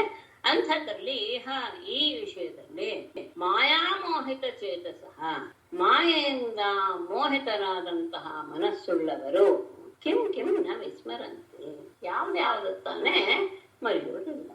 ಯಾಕೆ ಅಂದ್ರೆ ಮಾಯೆಗೆ ಅಷ್ಟು ಶಕ್ತಿ ಇದೆ. ಅನಾದಿಯಿಂದಲೂ ಸಹ ಜಗತ್ತಿನಲ್ಲಿ ಪ್ರತಿಯೊಬ್ಬರು ಅಂದ್ರೇನು, ಗ್ರಂಥಗಳೂ ಹೌದು, ಗುರುಗಳೂ ಹೌದು, ಎಲ್ಲರೂ ಸಹ ಹೇಳಿದ್ದಾರೆ ಆತ್ಮ ಅಂದ್ರೆ ಏನು, ಆತ್ಮ ನಮ್ಮಲ್ಲಿಯೇ ಇದೆ. ಇದು ಹೇಳ್ತಾನೇ ಇರ್ತಾರೆ. ಹೇಳ್ತಾ ಇದ್ರು ಸಹ ಪುನಃ ಪುನಃ ಪುನಃ ಪುನಃ ಅದನ್ನ ನಾವು ಮರಿತಾನೇ ಇರ್ತೀವಿ. ಹಾಗೆ ಯಾಕೆ? ಮಾಯಾಮೋಹಿತ ಚಿತ್ತ. ಆ ಮಾಯೆಯಿಂದ ನಾವು ಆ ಮಾಯೆಗೆ ನಮ್ಮನ್ನ ಅಧೀನವನ್ನಾಗಿ ಮಾಡ್ಕೊಂಡ್ಬಿಟ್ಟಿರೋದ್ರಿಂದ ನಮಗೆ ಅದರ ಜ್ಞಾನ ಬರೋದೇ ಇಲ್ಲ. ಅಂದ್ರೆ ಕೇಳ್ತಾನೇ ಇದ್ರು ಸಹ ಪುನಃ ಪುನಃ ಪುನಃ ಪುನಃ ಅದನ್ನು ಮರಿತೀವಿ ಅಂದ್ರೆ ಆ ಮಾಯೆಗೆ ಅದೆಷ್ಟು ಸಾಮರ್ಥ್ಯ ಇರ್ಬೇಕು. ಹಾಗಿರುವಾಗ ಈ ವಿಷಯದಲ್ಲಿ ಅದೇನು ಮಹಾ ಅಲ್ಲ, ಮಾಯೆಯ ಶಕ್ತಿಯೇ ಹಾಗೆ. ಒಂದು ವಿಷಯವನ್ನ, ಒಂದು ಸಂದರ್ಭವನ್ನ ಹೇಳ್ತಾರೆ ಒಂದು ಗುರುಗಳು. ಒಬ್ಬ ಗುರುಗಳ ಹತ್ರ ಅನೇಕ ಶಿಷ್ಯರು ಅಭ್ಯಾಸ ಮಾಡ್ತಾ ಇದ್ದಾಗ ಆ ಗುರುವಿನ ಹತ್ತಿರ ಒಬ್ಬ ಬಂದು ಹೇಳದ್ನಂತೆ, ತನ್ನ ಸ್ನೇಹಿತನ ಬಗ್ಗೆ ಅವನು ನನ್ನನ್ನ ಬೈದ, ನಿಂದೆ ಮಾಡ್ತಾನ ನನ್ನನ್ನ ಅಂತ. ಆಗ ಗುರುಗಳು ಹೇಳಿದ್ರಂತೆ, ಬಿಡು ಅದೇನ್ ಮಹಾ ಅಂತ ಹೇಳಿದ್ರು. ಅಯ್ಯೋ ಹಾಗೆ ಹೇಳಕ್ಕಾಗಲ್ಲ, ಅವನು ನನ್ನನ್ನು ನಿಂದೆ ಮಾಡಿದಾನೆ, ನೀವು ಅವನ್ಗೆ ಏನಾದ್ರು ಹೇಳಬೇಕು. ಎಷ್ಟು ಸಲ ಬೈದ? ಒಂದೇ ಸಲ ಬೈದಿತ್ತು. ಏನಂತ ಬೈದ? ಕತ್ತೆ ಅಂತ ಬೈದ. ಗುರುಗಳು ಹೇಳಿದ್ರಂತೆ, ಅಲ್ಲ, ನಿನ್ನ ಗೆಳೆಯ ಅಥವಾ ನಿನ್ನ ಝಪಾಟಿ ಒಮ್ಮೆ ಮಾತ್ರ ನಿನ್ನನ್ನ ಕತ್ತೆ ಅಂತ ಹೇಳ್ದ, ಆಗ್ಲೇ ನಿನಗೆ ಕೋಪ ಬಂದ್ಬಿಡ್ತು ಅಂದ್ರೆ ಹಾಗಾದ್ರೆ ನಿನ್ನ ಸ್ವರೂಪ ಏನಿರ್ಬೋದು? ಯಾಕೆ ನಾನು ನಿನ್ನನ್ನ ಈ ಗುರುಕುಲಕ್ಕೆ ಬಂದಾಗ್ಲಿಂದಲೂ ಸಹ ಗುರುಗೂ ಹೇಳ್ತಾ ಇದ್ದೇನೆ, ಆತ್ಮ ಬೇರೆ ಅಲ್ಲ, ನೀವು ಬೇರೆ ಅಲ್ಲ, ನಿಮ್ಮಲ್ಲಿ ಆತ್ಮ ಇದ್ದಾನೆ. ಇದನ್ನ ನಾನು 1000 ಬಾರಿ ಅಲ್ಲ, 1,00,000 ಬಾರಿ ಹೇಳಿದ್ದೀನಿ. ಒಂದು ದಿವಸ ಅದು ನಿನ್ನ ಮನಸ್ಸಿಗೆ ಬರ್ಲಿಲ್ಲ. ಈಗ ನಿನ್ನ ಜೊತೆಯವನು ಹೇಳಿದ ಅಂತ ಹೇಳಿದ ತಕ್ಷಣ ನೀನು ನಿನ್ನ ಮನಸ್ಸಿಗೆ ಅದನ್ನು ತಂದುಕೊಂಡು ಬಿಟ್ಟೆ ಅಂತ ಹಾಗಾದ್ರೆ ನಿನ್ನ ಸ್ವರೂಪ ಏನು ಅಂತ ನಾನೀಗ ಯೋಚನೆ ಮಾಡೋ ಪರಿಸ್ಥಿತಿ ಇದೆಯಲ್ಲ. ಹಾಗೆ ಅಲ್ಲ, ಅವರಲ್ಲ, ನಾವು ಎಲ್ಲರೂ ಅದೇ ಕಥೆ. ಸುಮ್ಮನೆ ಹೇಳ್ದೆ, ನಾವು ಇದನ್ನೆಲ್ಲ ದಿನಾ ಓದ್ತೀವಿ, ದಿನಾ ಇದ್ರ ಬಗ್ಗೆ ಕೇಳ್ತಾ ಇರ್ತೀವಿ. ಆದರೂ ಮಾಯೆಗೆ ಸಿಕ್ಕಿ ಹಾಕಿಕೊಂಡು ನಾವು ನಮ್ಮ ವಾದವನ್ನೇ ಮಂಡನೆ ಮಾಡ್ತಾ ಇರ್ತೀವಿ. ಹಾಗಾಗಿ ಅವರಿಗೆ ಹಾಗಾಯ್ತು. ಅವರೆಲ್ಲ ಹೇಳಿದ್ರಂತೆ, ಊಚುರ್ಚ ಸುರ ಕೃಷ್ಣಂ ಸ್ವಾಗತಂ ತೇ ದಿರಂಹಸ ನೈಕೋಪ್ಯ ಭೋಜಿ ಚವಲಃ ಏಹಿ ತಸ್ಸಾಧು ಉಜ್ಯತಾಂ. ಸುಧರ್ಮಃ ಕೃಷ್ಣಂ ಊಚುಹೂಚ ತೇ ಸ್ವಾಗತಂ ಅತಿರಂಹಸ ಆಗತಂ ಇತ್ಯರ್ಥ. ಏಕಃ ಅಪಿ ಕವಲಃ ನ ಅಭೋಜಿ ಏಹಿ ಇತಃ ಏಹಿ ಅಥವಾ ಏಹಿ ಇತಃ ಆಗುತ್ತೆ. ಸಾಧು ಭುಜ್ಯತಾಂ. ಕೃಷ್ಣನನ್ನ ನೋಡಿದ ತಕ್ಷಣ ಕೃಷ್ಣಂ ಸಹತಃ ಓಚು. ಎಲ್ಲ ಸ್ನೇಹಿತರು ಸಹ ಬಹಳ ಆನಂದದಿಂದ ಕೃಷ್ಣನ್ ಹೇಳಿದ್ರು, ತೇ ಸ್ವಾಗತಂ, ನಿನಗೆ ಸ್ವಾಗತ. ಅತಿರಹಮಸ ಅಂದ್ರೆ ಬಹಳ ಬೇಗನೆ ಬಂದ್ಬಿಟ್ಟಿದೀಯಾ ಕರುಗಳನ್ನ ಕರೆದುಕೊಂಡು. ನೀನಿಲ್ಲದೆ ಏಕಃ ಅಪಿ ಕವಲಃ ನ ಅಭೋಜಿ, ಒಬ್ಬನೂ ಸಹ ಒಂದು ತುತ್ತು ಅನ್ನವನ್ನು ಸಹ ತಿನ್ಲಿಲ್ಲ. ಏಹಿತಃ ಇಲ್ಲಿಗೆ ಬಾ, ಸಾಧು ಉಚ್ಯತಾಂ, ನಾವೆಲ್ಲರೂ ಒಟ್ಟಿಗೆ ಚೆನ್ನಾಗಿ ಊಟ ಮಾಡೋಣ. ಹೇಳ್ತಾರೆ, ಎಷ್ಟು ಬೇಗ ಬಂದ್ಬಿಟ್ಟೆ, ನಿನಗೆ ಸ್ವಾಗತ. ನೀನಿರದೆ ನಾವೆಲ್ಲ ಯಾರು ಒಬ್ರು ಒಂದು ತುತ್ತನ್ನು ಸಹ ತಿನ್ಲಿಲ್ಲ. ಬಾ ನೀನು, ನಾವೆಲ್ಲರೂ ಚೆನ್ನಾಗಿ ಊಟ ಮಾಡೋಣ. ತಥೋ ಹಸನ್ ಹೃಷಿಕೇಶಃ ಅಭ್ಯವಹೃತ್ಯ ಸಹಾರ್ಭಕೈಃ ದರ್ಶಯನ್ ಶರ್ಮಾ ಜಗರಂ ನಿವರ್ತತ ವನಾಗ್ರಜಂ. ತತಃ ಹೃಷಿಕೇಶಃ ಅರ್ಭಕೈಃ ಸಹ ಮೊದಲೇ ಹಸನ್ ತಗೊಳ್ಳೆ. ತತಃ ಹೃಷಿಕೇಶಃ ಹಸನ್ ಅರ್ಭಕೈಃ ಸಹ ಅಭ್ಯವಹೃತ್ಯ ಆಜಗರಂ ಚರ್ಮ ದರ್ಶಯನ್ ವನಾತ್ ನ್ಯವರ್ತತ. ತತಃ ಬಳಿಕ ಹೃಷಿಕೇಶಃ ಕೃಷ್ಣನು ಹಸನ್ನ ನಗತ ಅರ್ಭಕೈಃ ಸಹ ಅಭ್ಯವಹೃತ್ಯ ಆ ಗೋಪಾಲಕರೊಡನೆ ಮಾಡಿ, ಆಮೇಲೆ ಅಲ್ಲಿದ್ದಂತಹ ಅಜಗರ ಸರ್ಪ ಇತ್ತಲ್ಲ, ಅಜಗರಂ ಚರ್ಮ, ಆ ಅಜಗರ ಸರ್ಪದ ಚರ್ಮವನ್ನ ದರ್ಶೆಯನ್ನ ಎಲ್ಲರಿಗೂ ಸಹ ತೋರಿಸ್ತಾ ವನಾತ್ ಆ ಕಾಡಿನಿಂದ ವ್ರಜಂ ಯವರ್ತತ, ತಮ್ಮ ಗೋಕುಲಕ್ಕೆ ಹಿಂದಿರುಗಿದ. ಅವ್ರ ಮಾತನ್ನು ಕೇಳಿ ನಗುತ್ತಾ ಅವ್ರ ಜೊತೆಗೆಲ್ಲ ಊಟ ಮಾಡ್ದ. ಅಲ್ಲಿದ್ದಂತಹ ಅಜಗರದ ಆ ಚರ್ಮವನ್ನೆಲ್ಲ ಎಲ್ಲರಿಗೂ ತೋರಿಸ್ತಾ ಮತ್ತೆ ಹಳೆಯ ನೆನಪನ್ನೆಲ್ಲ ಮಾಡ್ಕೊಳ್ತಾ ಅಲ್ಲಿಂದ ತಮ್ಮ ವಾಸಸ್ಥಾನಕ್ಕೆ ಬಂದ್ರು. ಹೇಗಿತ್ತಮ್ಮ? ಬರ್ಹ ಪ್ರಸೂನ ನವಧಾದು ವಿಚಿತ್ರಿತಾಂಗ ಪ್ರೋದ್ದಾಮ ವೇಣುದಲ ಶೃಂಗರವೋತ್ಸವಾಡ್ಯ ವತ್ಸಾನ್ ಗೃಣನ್ ಅನುಗೀತ ಪವಿತ್ರ ಕೀರ್ತಿ ಗೋಪೀ ದೃಗುತ್ಸವ ದೃಶಿ ಪ್ರವಿವೇಶ ಗೋಷ್ಠಂ ವರಹ ಪ್ರಸೂನ ನವಧಾತು ವಿಚಿತ್ರಿತಾಂಗಃ ಅನ್ವಯನು ಬದಲಾವಣೆ ಪ್ರೋದ್ದಾಮ ವೇಣುದಲ ಶೃಂಗರವೋತ್ಸವಾಢ್ಯಃ ವತ್ಸಾನ್ ಗೃಣನ್ ಅನುಗೀತ ಪವಿತ್ರ ಕೀರ್ತಿ ಗೋಪೀ ದೃಗುತ್ಸವ ದೃಶಿ ಗೋಷ್ಠಂ ಪ್ರವಿವೇಶ ಬರಹ ಪ್ರಸೂನ ನವಧಾತು ವಿಚಿತ್ರಿತಾಂಗಃ. ಬರಹ ಅಂದ್ರೆ ನವಿಲುಗರಿ, ಗರಿ ಇಲ್ಲ. ಆ ನವಿಲುಗರಿಯನ್ನ ಪ್ರಸೂನ ಹೂವಿನ ಹಾಗೆ ಮುಡ್ಕೊಂಡಿದ್ದಾನೆ ತಲೆಯ ಮೇಲೆ. ಮತ್ತೆ ನವಧಾತು, ಆ ಸಾಮಾನ್ಯವಾಗಿ ಪರ್ವತದ ಹತ್ತಿರ, ಗಿರಿಗಳ ಹತ್ತಿರ ಎಲ್ಲ ಒಂದು ಗೈರಿಕಾದಿ ಧಾತುಗಳು ಅಂತ ಸಿಗುತ್ತೆ. ಅದೆಲ್ಲ ಅಲಂಕಾರಕ್ಕೆ ಉಪಯೋಗಿಸುವಂತಹ ಒಂದು ಚೂರ್ಣ. ಅದನ್ನ ಗೈರಿಕಾದಿ ಧಾತುಗಳು ಅಂತ ಹೇಳ್ತಾರೆ. ಆ ಗೈರಿಕಾದಿ ಧಾತುಗಳನ್ನೆಲ್ಲ ಬೈಗೆ ಹಚ್ಕೊಂಡು ಅಲಂಕಾರ ಮಾಡ್ಕೊಂಡಿದ್ದಾನೆ. ವಿಚಿತ್ರಿತಾಂಗ ಪ್ರೋದ್ದಾಮ ವೇಣು ದಲ ಶೃಂಗರವೋತ್ಸವಾಢ್ಯ. ಆ ಇದನ್ನ ಕೊಳಲನ್ನ ತನ್ನ ಇದರಲ್ಲಿ ಇಟ್ಕೊಂಡಿದ್ನಲ್ಲ ಕಂಕಳಲ್ಲಿ, ಅದನ್ನ ಈಗ ಊದ ಪ್ರೋದ್ದಾಮ ವೇಣು ದಲ ಶೃಂಗರವ ಉತ್ಸವ. ಆ ಬಿದಿರು ಕೊಳಲನ್ನ ಇದ್ರಲ್ಲಿ ಇಟ್ಕೊಂಡಿದ್ದ, ಪೀತಾಂಬರದಲ್ಲಿ ಇಟ್ಕೊಂಡಿದ್ದ.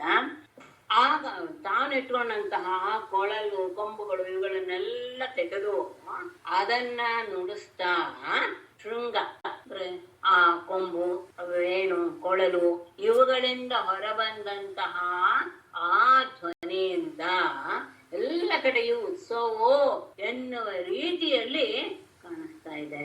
ಅಂದ್ರೆ ಪ್ರತಿಯೊಬ್ಬರು ಒಂದೊಂದು, ಇವನು ಸಹ ಹಾಗೆ ಮಾಡ್ತಿದ್ದಾನೆ. ಅದರ ಮೂಲಕ ವತ್ಸಾನುಗ್ರಹನ್ ಆ ಕರುಗಳನ್ನೆಲ್ಲ ಆ ತನ್ನ ಕೊಳಲಿನ ಆ ಶಬ್ದದಿಂದ ಅವರೆಗಳನ್ನೆಲ್ಲ ಬೇರೆ ಕಡೆ ಹೋಗದೆ ಇದ್ದ ಹಾಗೆ ತನ್ನ ಹಿಂದೆನೆ ಬರುವ ಹಾಗೆ ಮಾಡ್ತಾ ಅನುಗೀತ ಪವಿತ್ರ ಕೀರ್ತಿ. ಆತನನ್ನ ಹಿಂಬಾಲಿಸ್ತಾ ಇರುವಂತಹ ಗೋಪಾಲಕರೆಲ್ಲರೂ ಸಹ ಆತನ ಮಹಿಮೆಯನ್ನ ಎಲ್ಲ ರೀತಿಯಲ್ಲೂ ಹೇಳ್ತಾ ಇದ್ದಾರೆ. ಆ ರೀತಿಯಾದಂತಹ ಕೃಷ್ಣನು ಅಷ್ಟೇ ಅಲ್ಲ, ಗೋಪಿ ದೃಗುತ್ಸವ ದೃಶಿಹಿ, ಗೋಪಿಯರ ಕಣ್ಣುಗಳಿಗೆ ಹಬ್ಬವನ್ನು ಉಂಟು ಮಾಡ್ತಾ ಇರುವಂತಹ ಕೃಷ್ಣನು ಗೋಷ್ಠಂ ಪ್ರವೇಶ, ಗೋಕುಲ ಪ್ರವೇಶ ಮಾಡಿದ. ನವಿಲುಗರಿಯನ್ನು ಹೂವಿನ ಮಾಲೆ ಹಾಗೆ ಧರಿಸಿದ್ದಾನೆ. ವೈದಿಕಾದಿ ಧಾತುಗಳನ್ನೆಲ್ಲ ಮೈಗೆ ಪಡ್ಕೊಂಡಿದ್ದಾನೆ. ವಿಚಿತ್ರವಾಗಿ ಕಾಣಿಸ್ತಾ ಇದೆ ದೇಹ.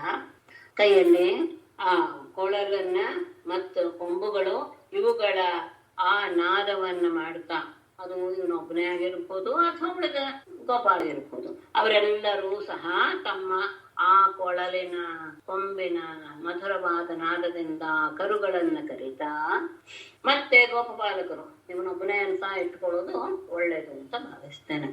ಯಾಕೆಂದ್ರೆ ಅವನೇ ಒಮ್ಮೊಮ್ಮೆ ಕೊಳಲನ್ನು ಓದ್ತಾ ಇದ್ದಾನೆ, ಕೊಂಬನ್ನು ಓದ್ತಾ ಇದ್ದಾನೆ, ಅಥವಾ ಎಲ್ಲರೂ ಓದ್ತಾ ಇದ್ದಾರೆ ಅಂತ ತಿಳ್ಕೋಬಹುದು. ಯಾಕೆಂದ್ರೆ ಹಿಂದೆ ಇರುವಂತಹ ಗೋಪಾಲಕರೆಲ್ಲರೂ ಸಹ ಆತನ ಏನೇನು ಮಾಡುದ ಅನ್ನುವುದನ್ನೆಲ್ಲ ಅದೇ ಅಜಗರದ ವಿಷಯದೆಲ್ಲ ಹೇಳ್ಕೊಂಡು ಬರ್ತಾ ಇದ್ದಾರೆ. ಹಾಗಾಗಿ ಇವನು ಮಾತ್ರ ಮಧುರವಾದ ನಾದ ಮಾಡ್ತಾ ಕರುಗಳನ್ನ ಹಿಂಬಾಲಿಸುವ ಹಾಗೆ ಮಾಡ್ತಾ, ಗೋಪಿಯರ ಕಣ್ಣುಗಳಿಗೆ ಹಬ್ಬ, ಕೃಷ್ಣನನ್ನು ನೋಡೋದು ಅವರಿಗೆ ಒಂದು ಹಬ್ಬದ ರೀತಿ, ಹಾಗೆ ಎಲ್ಲರ ಕಣ್ಣುಗಳಿಗೂ ಆನಂದೋತ್ಸವವನ್ನು ಉಂಟು ಮಾಡ್ತಾ ಗೋಕುಲವನ್ನು ಪ್ರವೇಶ ಮಾಡಿದ. ಬಂದ ತಕ್ಷಣ ಹೇಳಿದ್ರು ಎಲ್ಲರೂ, ಅದ್ಯಾನೇನ ಮಹಾವ್ಯಾಲೋ ಯಶೋದಾನಂದ ಸೂನುನ ಅಥೋ ವಿತಾ ವಯಂ ಚಾಸ್ಮಾದಿತಿ ಬಾಲಾ ಪ್ರಸೇಜಗು. ಅನೇನ ಯಶೋದಾನಂದ ಸೂನುನ ಅದ್ಯ ಮಹಾವ್ಯಾಲಃ ಹತಃ ಚ ಅಸ್ಮಾತ್ ವಯಂ ಅವಿತಾಃ ಇತಿ ಪ್ರಜೆ ಬಾಲಾಃ ಜಗೋ.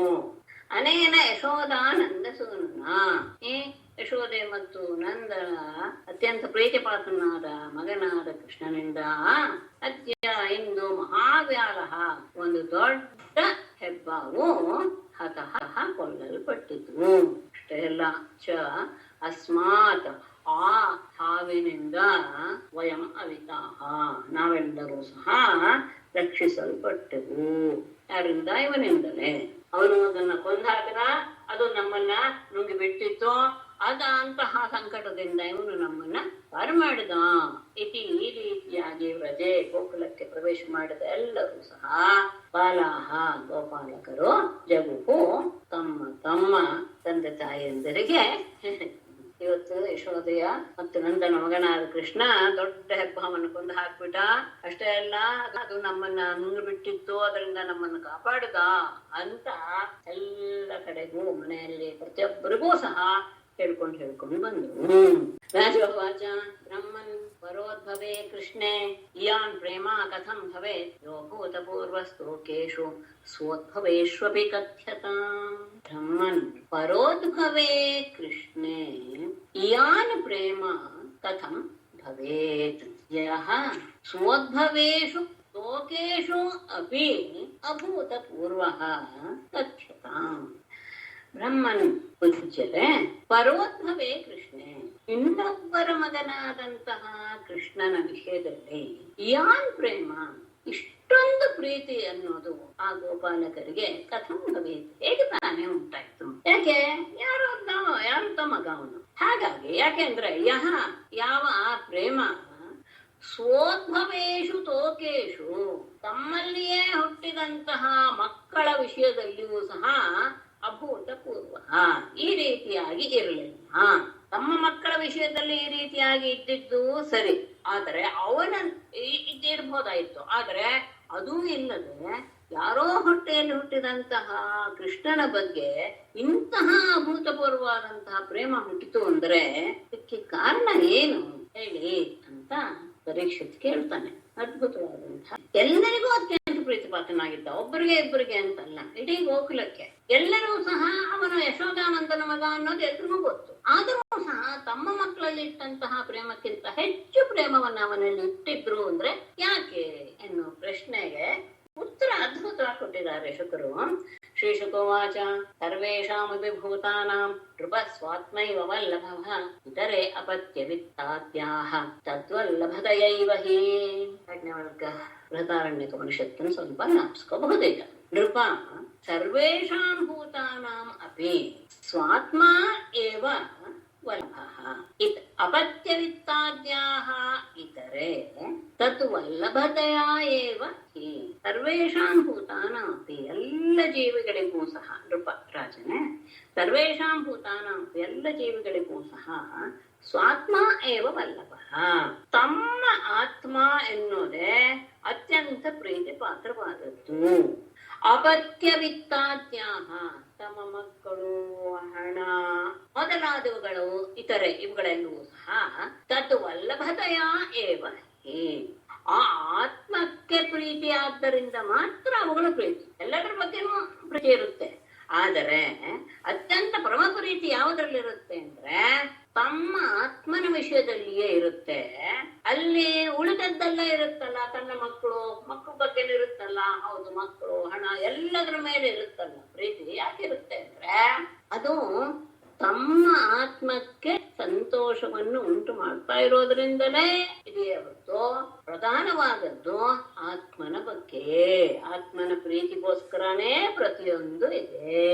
ಏನರ್ಥ ಆಯ್ತು? ಒಂದೇ ಶ್ಲೋಕದಲ್ಲಿ ಅರ್ಥ ಆಗಿದೆ ಇದು. ಎಲ್ಲರ ಆತ್ಮ ಕೃಷ್ಣನೇ ಆದ್ದರಿಂದ ಆ ಆತ್ಮನಲ್ಲಿ ಪ್ರತಿಯೊಬ್ಬರಿಗೂ ಪ್ರೀತಿ ಅನ್ನೋದು ಇರೋದು ಸಹಜವೇ. ತಮ್ಮ ಮಕ್ಕಳು, ಹಣ ಎನ್ನೋದು ಎಲ್ಲವೂ ಸಹ ಯಾತಕ್ಕೆ ಪ್ರೀತಿ ಆಗತ್ತೆ ಅಂದ್ರೆ ಅದು ನಮಗೆ ಪ್ರೀತಿಯನ್ನು ಉಂಟು ಮಾಡ್ತಾ ಇರೋದಿಲ್ಲ. ನಮಗೆ ಅಂದ್ರೆ ನಾವು ಎನ್ನುವಂತಹ ಆತ್ಮನ ವಿಷಯದಲ್ಲಿಯೇ ಹೆಚ್ಚು ಎಲ್ಲರಿಗೂ ಪ್ರೀತಿ ಇರೋದ್ರಿಂದ ಅದು ಉಳಿದದ್ದರ ಮೂಲಕ ಆತ್ಮಕ್ಕೆ ಅದು ಸಂತೋಷ ಕೊಡೋದ್ರಿಂದ ಅದೆಲ್ಲ ನಮ್ಗೆ ಪ್ರೀತಿ ಪಾತ್ರವಾಗತ್ತೆ ಹೊರತು ಪ್ರಧಾನವಾದ ಪ್ರೀತಿ ನಮ್ಮಲ್ಲಿಯೇ. ತದ್ರಾಜೇಂದ್ರ ಯಥಾ ಸ್ನೇಹ ಸ್ವಸ್ವಕಾತ್ಮನ್ ದೇಹಿನಾಂ ನ ತಥಾ ಮಮತಾಲಂಬೆ ಪುತ್ರ ವಿತ್ತ ಗೃಹಾದಿಷು.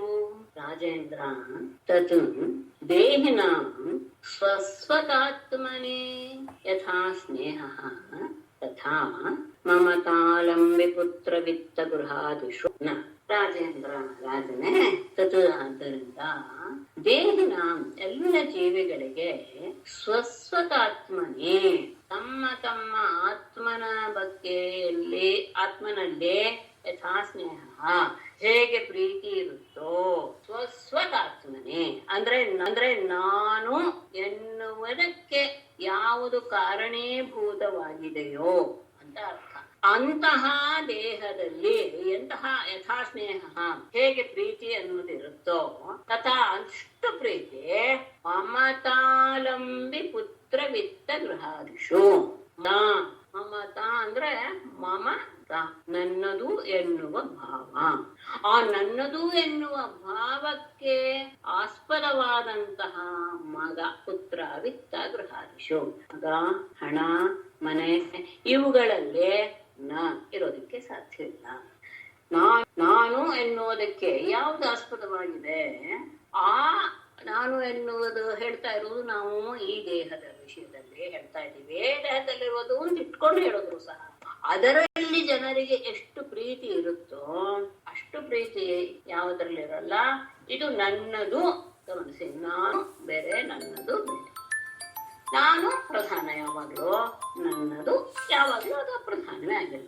ಇದು ನನ್ನದು ಎನ್ನುವುದಕ್ಕೆ ಕಾರಣೀಭೂತವಾದಂತಹ ಮಗ, ಹಣ, ಮನೆ ಇತ್ಯಾದಿ ವಿಷಯಗಳಲ್ಲೇ ಇರೋದಕ್ಕೆ ಸಾಧ್ಯವೇ ಇಲ್ಲ. ಅಲ್ಲ, ಅದು ದೇಹವನ್ನೇ ಆತ್ಮ ಅನ್ಕೊಂಡವ್ರಿಗೆ ಅದು ಅಲ್ವೇ? ಅಂದ್ರೆ ಆತ್ಮನ ವಿಷಯದಲ್ಲಿ ಪೃಥಕ್ಕಾದಂತಹ ಜ್ಞಾನ ಇದ್ದವರಿಗೂ ಹೀಗಿರುತ್ತೆ ಅಂದ್ರೆ, ದೇಹ ಆದ್ಮೇ ಆತ್ಮ ಎನ್ನುವರಿಗೂ ಸಹ ಈ ಭಾವ ಇದ್ದೇ ಇರುತ್ತೆ. ಅಂದ್ರೆ ಎಲ್ಲ ಜ್ಞಾನವನ್ನ ಪಡೆದವರು ಈ ದೇಹ ಅಲ್ಲ, ನಿಜವಾದದ್ದು ಆತ್ಮ ಬೇರೆ ಎನ್ನುವಂತಹ ಜ್ಞಾನವೂ ಸಹ ಈ ನಾನು ಎನ್ನುವಂತಹ ಭಾವಕ್ಕೆ ಕಾರಣೀಭೂತವಾದಂತಹ ಯಾವುದನ್ನ ನಾವು ಇಟ್ಕೊಂಡು ಹೇಳಕ್ ಸಾಧ್ಯ? ದೇಹವನ್ನೇ ಇಟ್ಕೊಂಡು ಅಂದ್ರೆ ಗೊತ್ತಿರೋರಿಗೆ ಹೇಳ್ತಾ ಇರೋದು, ಜ್ಞಾನ ಇರುವಂತವ್ರು ಅವರಿಗೂ ಸಹ ತಮ್ಮ ಆ ನಾನು ಅಂತ ಹೇಳೋದಕ್ಕೆ ಕಾರಣೀಭೂತವಾದಂತಹ ವಿಷಯದಲ್ಲಿಯೇ ಪ್ರೇಮ, ನನ್ನದು ಎನ್ನುವಂತಹ ಹೇಳುವಂತಹ ವಿಷಯಗಳನ್ನೇ ಪ್ರೀತಿ ಕಡಿಮೆನೆ. ಇದು ದೇಹವನ್ನೇ ಆತ್ಮ ಅಂತ ಇಟ್ಟುಕೊಂಡವರು ಸಹ ದೇಹಾತ್ಮವಾದಿನಾಂ ಪುಂಸಾಂ ಅಪಿ ರಾಜನ್ಯ ಸತ್ತಮ ಯಥಾ ದೇಹ ಪ್ರಿಯತಮಃ ತಥಾನು ಹ್ಯನು ಏಚತಂ. ರಾಜನ್ಯ ಸತ್ತಮ ದೇಹಾತ್ಮವಾದಿನಾಂ ಪುಂಸಾಮಪಿ ಯಥಾ ದೇಹ ಪ್ರಿಯತಮಃ ತಥಾ ಅನು ತಥಾ ತಂ ಅನು ಯೇ ಚ ನಹಿ. ರಾಜನ್ಯ ಸತ್ತಮ, ರಾಜಶ್ರೇಷ್ಠನೇ, ದೇಹಾತ್ಮವಾದಿನಾಂ ಪುಂಸಾಮಪಿ, ದೇಹವನ್ನೇ ಆತ್ಮ ಅಂತ ತಿಳ್ಕೊಂಡ್ರು ಸಹ ಇದೇ ನಾನೇ, ನಾನು ಬೇರೆ ಎಲ್ಲ, ದೇಹ ಬೇರೆ ಎಲ್ಲ ಅನ್ನೋ ಭಾವ ಇರುವವರಿಗೂ ಸಹ ಇದು ಇದ್ದೇ ಇರುತ್ತೆ. ಹೇಗೆ ಯಥಾ ದೇಹ ಪ್ರಿಯತಮಃ, ಹೇಗೆ ಅವರಿಗೆ ತಮ್ಮ ಶರೀರದ ಬಗ್ಗೆ ಆಸಕ್ತಿ ಅಥವಾ ಪ್ರೇಮ ಅನ್ನೋದು ಇರುತ್ತೋ ತಥಾ ಹಾಗೆ ತಂ ಅನು ಏಜ, ಅವನಿಗೆ ಸಂಬಂಧಪಟ್ಟ, ಅವನನ್ನ ಹಿಂಬಾಲಿಸುವಂತಹ ಅಥವಾ ಅವನಿಗೆ ಸಂಬಂಧಪಟ್ಟಂತಹ ಏಜ, ಯಾರು ಮಕ್ಕಳಾಗ್ಬೋದು, ಸ್ನೇಹಿತರಾಗ್ಬೋದು, ಪತ್ನಿ ಆಗ್ಬೋದು, ಯಾರೇ ಆಗಿರ್ಬೋದು, ಅವರ ಬಗ್ಗೆ ತಥಾ ಹಾಗಿರೋದಕ್ಕೆ ಸಾಧ್ಯವೇ ಇಲ್ಲ. ದೇಹವನ್ನೇ ಆತ್ಮ ಅಂತ ಇಟ್ಕೊಂಡವ್ರಿಗೂ ಸಹ ತಮ್ಮ ದೇಹ ಎಷ್ಟು ಪ್ರೀತಿ ಪಾತ್ರವೋ ಆ ದೇಹದಿಂದ ಸಂಬಂಧಿಗಳಾದಂತಹ ಪುತ್ರಾದಿಗಳ ವಿಷಯದಲ್ಲಿ ಅದು ಅಷ್ಟು ಪ್ರಿಯವಾಗಿರುವುದಿಲ್ಲ. ಅಂದ್ರೆ ಆತ್ಮ ಬೇರೆ ಅಂತ ಜ್ಞಾನ ಇದ್ದವ್ರಿಗೂ ಸಹ ಆಗಲ್ಲ. ಇಲ್ಲ, ದೇಹ ಇದ್ದವ್ರು ಆಗ್ಬೋದಾ ಅಂದ್ರೆ ಅವರು ತಮ್ಮ ಮಕ್ಕಳನ್ನು ಸಹ ಹಾಗೆ ಪ್ರೀತಿಸ್ತಾರೆ ಅಂದ್ರೆ ಇಲ್ಲ. ದೇಹವನ್ನೇ ಆತ್ಮ ಅಂತ ಭಾವಿಸಿದವರಿಗೂ ಸಹ ತಮ್ಮ ದೇಹವೇ ಪ್ರಧಾನವೇ ಹೊತ್ತು ಆ ದೇಹದಿಂದ ಸಂಬಂಧಪಟ್ಟವರು ಉಳಿದದ್ದರಿಂದ ಅದಕ್ಕೆ ಅಷ್ಟು ಪ್ರೀತಿಯನ್ನ ಅಥವಾ ಅಷ್ಟು ಪ್ರಾಧಾನ್ಯವನ್ನ ಅವರು ಕೊಡೋದಿಲ್ಲ ಅಂತ ಅವರು ಒಂದು ಮಾತು ಹೇಳ್ತಾರೆ. ಅಲ್ಲ, ಇದ್ರ ಬಗ್ಗೆ ಎಲ್ಲರಿಗೂ ಗೊತ್ತಿದೆ ಅಲ್ವಾ, ದೇಹ ಅಲ್ಲ. ಆದ್ರೂ ಸಹ ಅವರಿಗೂ ಮೋಹ ಇರುತ್ತೆ. ಅಂದ್ರೆ ದೇಹೋಪಿ ಮಮತಾ ಭಾಗ್ಚೇತ್ ತರ್ಹ್ಯ ಸೌನಾತ್ಮವತ್ ಪ್ರಿಯ ಯಜ್ಜೀರ್ಯತ್ಯಪಿ ದೇಹೇಸ್ಮಿನ್ ಜೀವಿತಾಶಾ ಬಲೀಯಸಿ. ದೇಹ ಮಮತಾ ಭಾಗ್ ಚೇತ್ ಅಪಿ ತರ್ಹಿ असौ आत्मवत् प्रियः न यत् अस्मिन् देहे जीव्यति अपि जीवितांशां ಬಲೀಯಸಿ. ಇಲ್ಲಿ ಸ್ವಲ್ಪ ವಿಚಾರ ಮಾಡಕ್ಕೆ ಹೊರಟ್ರೆ, ದೇಹವನ್ನೇ ಆತ್ಮ ಅಂತ ಇಟ್ಟುಕೊಂಡು ಅದನ್ನ ಮೋಹಿಸ್ತಾರೆಯೇ ಅಂದರೆ ಅದೂ ಸಹ ಏನಲ್ಲ, ಕೊನೆಗಾಲದವರೆಗೂ ಇರಲ್ಲ. ದೇಹ ಮಮತಾ ಭಾಗ್ ಚೇತ್ ಅಪಿ ಯದ್ಯಪಿ ದೇಹವೂ ಸಹ ದೇಹದ ವಿಷಯದಲ್ಲಿ ಇದು ನನ್ನದು ಎನ್ನುವಂತಹ ಭಾವ ಇದ್ದರೂ ಸಹ ಅಥವಾ ದೇಹವೇ ಆತ್ಮ ಅಂತ ಭಾವ ಇದ್ದರೂ ಸಹ ತರ್ಹಿ ಹಾಗಾದಾಗಲೂ ಅಸೌ ಈ ದೇಹ ಆತ್ಮವತ್ ಪ್ರಿಯ ಆತ್ಮನಷ್ಟು ಪ್ರಿಯ ಆಗೋದಿಲ್ಲ. ದೇಹವನ್ನೇ ಆತ್ಮ ಅಂತ ಭಾವಿಸಿದಾಗ ದೇಹದ ಬಗ್ಗೆ ಹೆಚ್ಚು ಪ್ರೀತಿ ಇರಬೇಕಲ್ವೇ ಅಂತ ಹೇಳಿದ್ರೆ ಅದು ಇಲ್ಲ. ಆ ದೇಹವೂ ಸಹ ಆತ್ಮನಿಗಿಂತ ಪ್ರಿಯವಲ್ಲ. ಯಾಕೆ ಏಕೆಂದರೆ ಅಸ್ಮಿನ್ ದೇಹೇ ಜೀರ್ಯತಿ ಅತಿ, ಈ ದೇಹ ಕ್ಷೀಣಗೊಂಡು ನಾಶವಾಗುತ್ತಾ ಇದೆ ಅಂತ ಆದರೂ ಸಹ ಜೀವಿತಾಂಶ ಪಡೆಯುತ್ತೆ. ಬದುಕಬೇಕು ಎನ್ನುವಂತಹ ಆಸೆ ಮಾತ್ರ ಪ್ರಬಲವಾಗಿ ಇರುತ್ತೆ. ಎಂತಹದಂದ್ರೆ ದೇಹ ಆಗ್ತಾ ಇಲ್ಲ, ಯಾವ ಕೆಲಸವನ್ನು ಮಾಡಕ್ಕಾಗ್ತಾ ಇಲ್ಲ, ಮಲಗದಲ್ಲೇ ಇದೆ ಎನ್ನುವಂತಹ ಭಾವ ಅಥವಾ ಅವಸ್ಥೆಗೆ ಬಂದಿದ್ರೂ ಸಹ ಆ ವ್ಯಕ್ತಿ ಕಾಯ್ಬೇಕು ಅಂತ ಇಷ್ಟಪಡುದಿಲ್ಲ. ಯಾಕೆಂದ್ರೆ ನಾನು ಇರ್ಲೇಬೇಕು ಅಂದ್ರೆ ಏನರ್ಥ? ಆ ದೇಹದಲ್ಲಿರುವಂತಹ ನಾನು ಎನ್ನುವುದನ್ನ ಆತ ಕಳೆದುಕೊಳ್ಳೋದಕ್ಕೆ ಇಷ್ಟಪಡೋದಿಲ್ಲ. ಈ ದೇಹ ಅತ್ಯಂತ ಕ್ಷೀಣಾವಸ್ಥೆಯನ್ನು ಹೊಂದಿದರೂ ಸಹ ಜೀವಿಸಲೇಬೇಕು ಎನ್ನುವಂತಹ ಆಸೆ ಮಾತ್ರ ಜೋರಾಗಿಯೇ ಇರುತ್ತೆ. ಅಂದ್ರೆ ಏನು, ಅವಾಗ ಏನ್ ಅನ್ಸುತ್ತೆ ಮನಸ್ಸಿಗೆ, ಈ ದೇಹ ಹೋದ್ರೂ ಪರವಾಗಿಲ್ಲ, ಚಿಂತೆ ಇಲ್ಲ, ನಾನು ಉಳ್ಕೊಳ್ಬೇಕು ಎನ್ನುವ ಆಸೆ ಇರೋದ್ರಿಂದ ಏನಂತಾಯ್ತು, ದೇಹಕ್ಕಿಂತ ಅತಿರಿಕ್ತವಾದಂತಹ ಆತ್ಮನಲ್ಲಿ ಪ್ರೀತಿ ಇದೆ ಅನ್ನೋದು ಗೊತ್ತಾಗತ್ತೋ ಇಲ್ಲ. ಹಾಗಾಗಿ ಆತ್ಮ ಎನ್ನುವುದು ಎಲ್ಲರಿಗೂ ಪ್ರೀತಿ ಪತ್ರ. ತಸ್ಮಾತ್ ಪ್ರಿಯತಮ ಸ್ವಾತ್ಮ ಸರ್ವೇಷಾಂ ವಿದೇಹಿನಾಂ ತದರ್ಥಮೇವ ಸಕಲಂ ಜಗದೇತಚ್ಚರಾಚರಂ. ತಸ್ಮಾತ್ ಸರ್ವೇಷಾಂ ಅಪಿ ದೇಹಿನಾಂ ಸ್ವಾತ್ಮ ಪ್ರಿಯತಮಃ ತದರ್ಥಮೇವ ಏತತ್ ಚರಾಚರಂ ಸಕಲಂ ಜಗತ್. ತಸ್ಮಾತ್ ಆದ್ದರಿಂದಲೇ ಸರ್ವೇಷಾಂ ದೇಹಿನಾಂ ಎಲ್ಲ ಜೀವಿಗಳಿಗೂ ಸಹ ದೇಹಿಗಳಿಗೂ ಸಹ ಸ್ವಾತ್ಮ ತಮ್ಮ ಆತ್ಮವೇ ಪ್ರಿಯತಮ ಅತ್ಯಂತ ಪ್ರೀತಿ ಪಾತ್ರವಾದದ್ದು. ತದರ್ಥಮೇವ ಆ ಆತ್ಮಕ್ಕೋಸ್ಕರವೇ ಆತ್ಮಾರ್ಥಮೇವ ಏತತ್ ಚರಾಚರಂ ಸಕಲಂ ಜಗತ್. ಈ ಚರಾಚರ ಎಲ್ಲ ಜಗತ್ತು ಸಹ ಚರಾಚರಾತ್ಮಕವಾದ ಈ ಎಲ್ಲ ಜಗತ್ತು ಸಹ ಆ ಆತ್ಮನಿಗೋಸ್ಕರವೇ ಪ್ರಿಯವಾಗತ್ತೆ ಹೊರತು ಮೊದಲನೆಯದು ಆತ್ಮನೇ. ಎಲ್ಲ ಜೀವಗಳಿಗೂ ಸಹ ತಮ್ಮ ಆತ್ಮ ಎನ್ನುವುದು ಬಹಳ ಪ್ರಧಾನ. ಎಲ್ಲರೂ ಆ ಆತ್ಮನನ್ನೇ ಹೆಚ್ಚು ಪ್ರೀತಿಸ್ತಾರೆ ಹೊರತು ಬೇರೆದನ್ನಲ್ಲ. ಆದ್ರೆ ಆ ಆತ್ಮಕ್ಕೋಸ್ಕರವೇ ಉಳಿದೆಲ್ಲ ಈ ಜಗತ್ತಿರೋದೆಲ್ಲವೂ ಸಹ ಚರಾಚರಾತ್ಮಕವಾದ ಜಗತ್ತೆಲ್ಲವೂ ಆತ್ಮನಿಗೋಸ್ಕರನೇ. ಹಾಗಾಗಿ ನೀನು ಹೀಗೆ ತಿಳ್ಕೊ, ಕೃಷ್ಣಮೇನಮವೇಹಿತ್ವಂ ಆತ್ಮಾನಂ ಅಖಿಲಾತ್ಮನಾಂ ಜಗದ್ಧಿತಾಯ ಸೋಪ್ಯತ್ರ ದೇಹೀವ ಆಭಾತಿ ಮಾಯಯಾ ಕೃಷ್ಣಂ ಏನಂ ತ್ವಂ ಅಖಿಲಾತ್ಮನಾಂ ಆತ್ಮಾನಂ ಅವೇಹಿ ಸೋಪಿ ಅತ್ರ ಜಗದ್ಧಿತಾಯ ಮಾಯಯಾ ದೇಹಿ ಇವ ಆಭಾತಿ. ಹಾಗಾಗಿ ಕೃಷ್ಣನೇನಂ ಈ ಕೃಷ್ಣನನ್ನೇ ನೀನು ನೀನು ಅಖಿಲಾತ್ಮನಾಂ ಆತ್ಮಾನಂ ಎಲ್ಲ ಆತ್ಮರ ಆತ್ಮ ಅಂತ ಅವೇಹಿ ನೀನು ಭಾವಿಸು.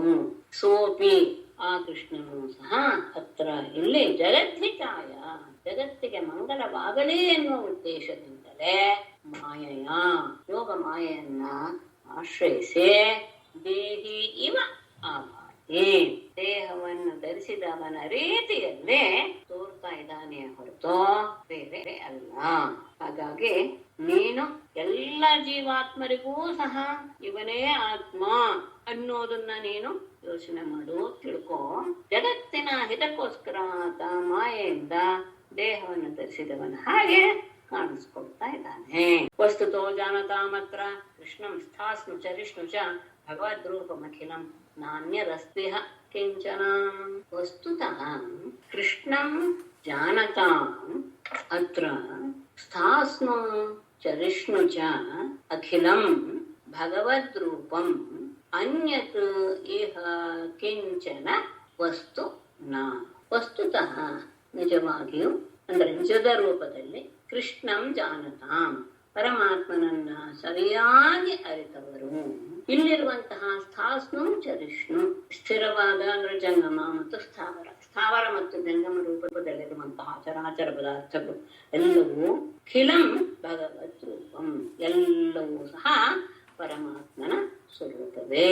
ಇಹ ಅನ್ಯತ್ ಕಿಂಚನ ವಸ್ತು ನ. ಅದನ್ನು ಬಿಟ್ಟು ಬೇರೆ ಯಾವ ವಸ್ತುವೂ ಸಹ ಇಲ್ಲ. ಸರಿಯಾದ ರೀತಿಯಲ್ಲಿ ಕೃಷ್ಣನನ್ನ ತಿಳಿದುಕೊಂಡವರು ಸಹ ಅವನ ಎಲ್ಲವೂ ಸಹ ಸಕಲ ಜಗತ್ತಿಗೂ ಅವನ ಕಾರಣ ಎನ್ನುವಂತಹ ಜ್ಞಾನ ಇದ್ದವರಿಗೆ ಈ ಚರಾಚರಾತ್ಮಕವಾದಂತಹ ಎಲ್ಲ ಜಗತ್ತು ಸಹ ಭಗವಂತನ ಸ್ವರೂಪದಲ್ಲಿಯೇ ಕಾಣುತ್ತೆ. ಅವನ ಸ್ವರೂಪವಲ್ಲದೆ ಇರುವಂತಹ ಇನ್ನೊಂದು ವಸ್ತುವನ್ನು ಲೋಕದಲ್ಲಿ ಇಲ್ಲವೇ ಇಲ್ಲ. ಯಾವುದೇ ಹಿಂದೆ ಬಂತಲ್ಲ, ಭಾವ ಮತ್ತು ಅಭಾವ, ಅಸ್ತಿ ಮತ್ತು ನಾಸ್ತಿ, ಎಲ್ಲದಕ್ಕೂ ಕಾರಣ ಅವನೇ. ಹಾಗಾಗಿ ಸರಿಯಾಗಿ ಕೃಷ್ಣನ ಸ್ವರೂಪವನ್ನು ತಿಳಿದುಕೊಂಡವರಿಗೆಲ್ಲರಿಗೂ ಸಹ ಈ ಜಗತ್ತಿನಲ್ಲಿರುವಂತಹ ಎಲ್ಲ ಚರಾಚರಾತ್ಮಕವಾದದ್ದು ಪ್ರತಿಯೊಂದೂ ಸಹ ಭಗವಂತನ ಸ್ವರೂಪವಾಗಿಯೇ ಕಾಣಿಸುತ್ತೆ ಹೊರತು ಅದನ್ನು ಬಿಟ್ಟು ಬೇರೆ ಇನ್ನೊಂದು ವಸ್ತು ಅನ್ನೋದು ಇಲ್ಲವೇ ಇಲ್ಲ. ಸರ್ವೇಷಾಮಪಿ ವಸ್ತೂನಾಂ ಭಾವಾರ್ಥೋ ಭವತಿ ಸ್ಥಿತಃ ತಸ್ಯಾಪಿ ಭಗವಾನ್ ಕೃಷ್ಣಃ ಕಿಂ ಅತದ್ವಸ್ತು ರೂಪ್ಯತಾಂ. ಸ್ವಲ್ಪ ಇದು ತಲೆ ಬಿಸಿ ಮಾಡುವಂತಹ ಶ್ಲೋಕ. ಸರ್ವೇಷಾಂ ವಸ್ತೂನಾಂ ಅಪಿ ಭಾವಾರ್ಥಃ ಭವತಿ ಸ್ಥಿತಃ ತಸ್ಯ ಅಪಿ ಭಗವಾನ್ ಕೃಷ್ಣಃ ಅತತ್ ವಸ್ತು ಕಿಂ ರೂಪ್ಯತಾಂ. ಸರ್ವೇಷಾಂ ವಸ್ತೂನಾಂ ಅಪಿ ಎಲ್ಲ ವಸ್ತುಗಳಿಗೂ, ಸಕಲ ವಸ್ತುಗಳಿಗೂ ಸಹ ಭಾವಾರ್ಥ ಅಂದ್ರೆ ನಿಜವಾದ ಸ್ವರೂಪ ಅಂದ್ರೆ ಪರಮಾರ್ಥವು ಭವತಿ ಸ್ಥಿತ. ಭವತಿ ಅಂದ್ರೆ ಅದು ಯಾವುದರಿಂದ ಬದಲಾವಣೆ ಆಗುತ್ತೋ ಕಾರಣ ಅದರಲ್ಲಿ ಇರುತ್ತೆ. ಭವತಿ ಎನ್ನುವುದಕ್ಕೆ ಅದರ ಪರಿಣಾಮವನ್ನು ಹೊಂದುವಂತಹದ್ದು ಯಾವುದು ಕಾರಣ ಇದೆಯೋ ಆ ಕಾರಣದಲ್ಲಿ ಸ್ಥಿತ ಇದೆ. ಎಲ್ಲ ಜೀವಿಗಳ ಒಂದು ಕೊನೆಯ ಪರಮಾರ್ಥ ಎಲ್ಲಿರುತ್ತೆ ಅಂದ್ರೆ ಆ ವಸ್ತುಗಳಿಗೆ ಮೂಲಭೂತವಾದಂತಹ ಕಾರಣ ಯಾವುದಿದೆಯೋ ಭವತ್ ಇದು ಭವತಿ ಅನ್ನೋ ಸಪ್ತಮಿ ಅದರಲ್ಲಿ ಅಂದ್ರೆ ಕಾರಣದಲ್ಲಿ ಇದೆ. ತಸ್ಯಾಪಿ ಆ ಕಾರಣ ಇದೆಯಲ್ಲ ಕೊನೆಯ ಕಾರಣ, ಆ ಕಾರಣನು ಭಗವಾನ್ ಕೃಷ್ಣ, ಅವನು ಭಗವಂತನಾದ ಕೃಷ್ಣನೇ ಆಗಿದ್ದಾನೆ. ಅಂದ್ರೆ ಎಲ್ಲ ವಸ್ತುಗಳ ಪರಮಾರ್ಥ ಎಲ್ಲಿ ಹೋಗಿ ನಿಂತುಕೊಳ್ಳುತ್ತೆ ಅಂದ್ರೆ ಅದರ ಮೂಲವಾದ ಮಾಡುವಂತಹ ಕಾರಣದಲ್ಲಿ ಹೋಗಿ ನಿಂತುಕೊಳ್ಳುತ್ತೆ. ಆ ಕಾರಣಕ್ಕೂ ಎಲ್ಲ ಕಾರಣೀಭೂತನಾದವಂಥವನು ಯಾವುದೋ ಪರಮಾತ್ಮನಾದ ಕೃಷ್ಣ. ಹೀಗಿರುವಾಗ ಅದತ್ವಸ್ತು ಕಿಂ ರೂಪಿತ, ಅದು ಅಲ್ಲದೆ ಇರುವಂತಹ ಇನ್ನೊಂದು ವಸ್ತು ತೋರುವುದಕ್ಕೆ ಸಾಧ್ಯವಿದೆ. ಯಾವುದೇ ಆಗಲಿ ಕೊನೆಯಲ್ಲಿ ತೆಗೆದುಕೊಂಡು ಹೋದಾಗ ನಾವು ಚಿನ್ನದ ಒಂದು ಅಂಗಡಿಗೆ ಹೋದಾಗ ಪ್ರತಿಯೊಂದೂ ಸಹ ನಾವು ಬೇರೆ ಬೇರೆಯಾಗಿ ಗಮನಿಸ್ತಾ ಬರ್ತೇವೆ. ಬಳೆ, ಓಲೆ, ಸರ ಇತ್ಯಾದಿ.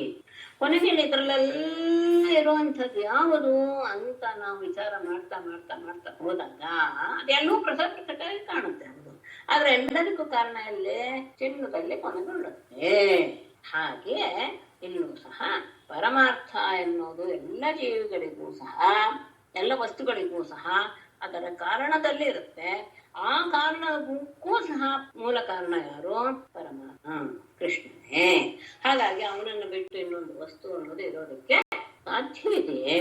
ಸಮಾಶ್ರಿತಾಯ ಪದಪಲ್ಲವ ಪ್ಲವಂ ಮಹತ್ ಪದಂ ಪುಣ್ಯ ಯಶೋ ಮುರಾರೇಹೇ ಭವಾಂಬುದಿ ಇರ್ವತ್ಸ ಪದಂ ಪರಂ ಪದಂ ಪದಂ ಪದಂ ಯದ್ವಿಪದಾಂ ನ ತೇಷಾಂ.